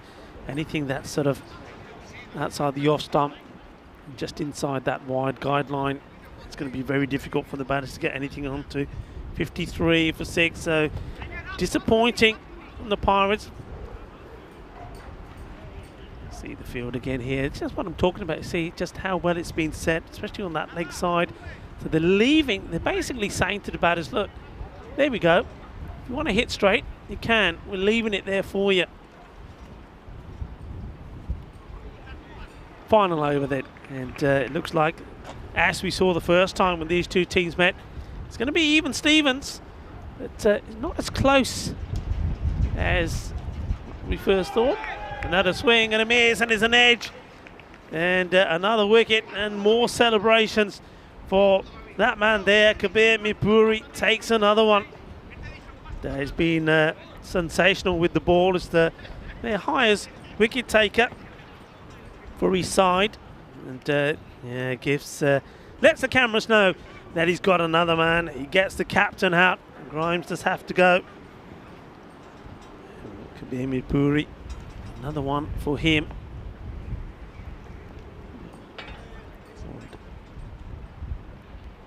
9 wickets now. Remember his best bowling figures were 3 for 6 against the Pirates. Now, he was the man, remember, said that last time and did the damage. He's talking about when these teams met last time round. It's 53 for 7 now.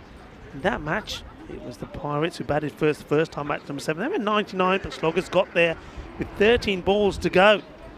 And that was thanks to Byron Zammit, 42 of 23 in Currents, and Stagno, 32 of 15. Those two not playing here today, so they get a victory without those two star players.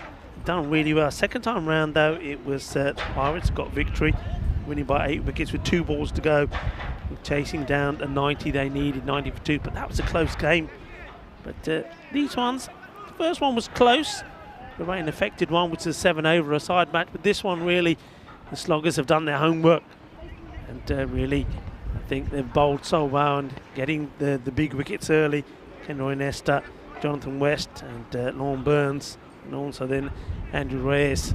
They've taken the sting out of the tail.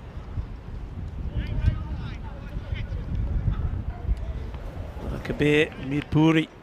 Mipuri, he's a puri. Those of you who like Indian food knows what puris are. Well, he's a spicy, a tikki puri. He certainly is. So he's hot and spicy. Here he comes again. A bit of garam masala. And just left-hander just pushes this away. Giani.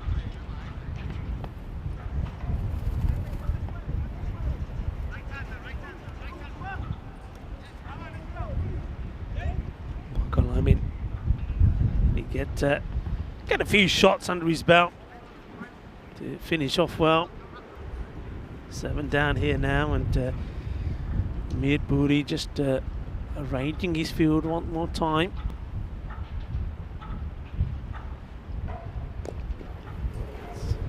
Worked away out onto the leg side once again from Michael Lyman. A bit of a misfield, but so many players down the leg side, they can all help and support one another.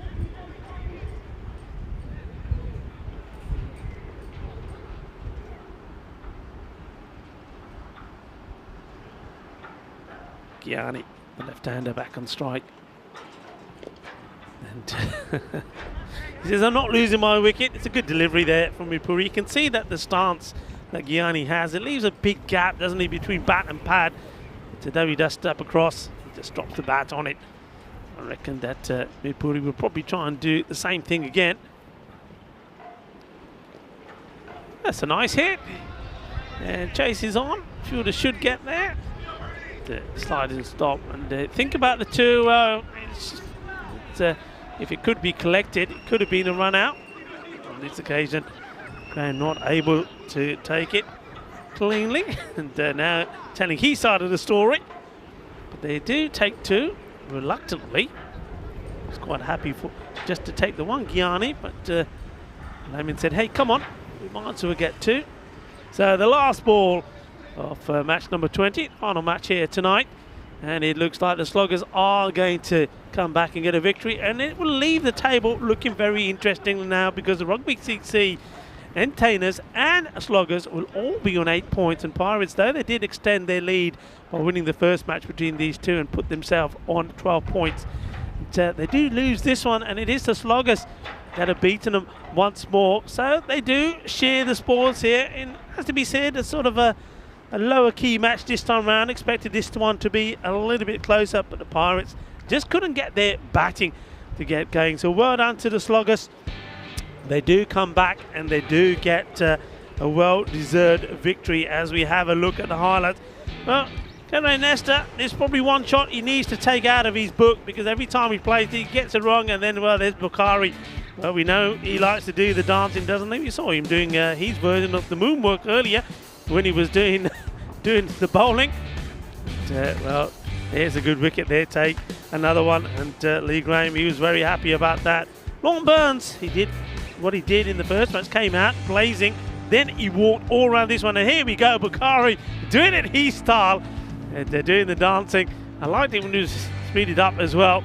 This one though went all the way through, but he is a character, isn't he? This one worse the full top, put away, bit of a misfield from the fielder, which allowed it to go to the boundary.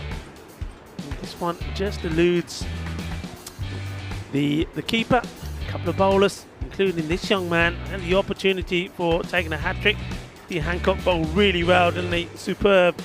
And well, though the batter there, Suresh Nelakurthi, just trying to tell the umpire got a bit of bat on that. I don't think he did.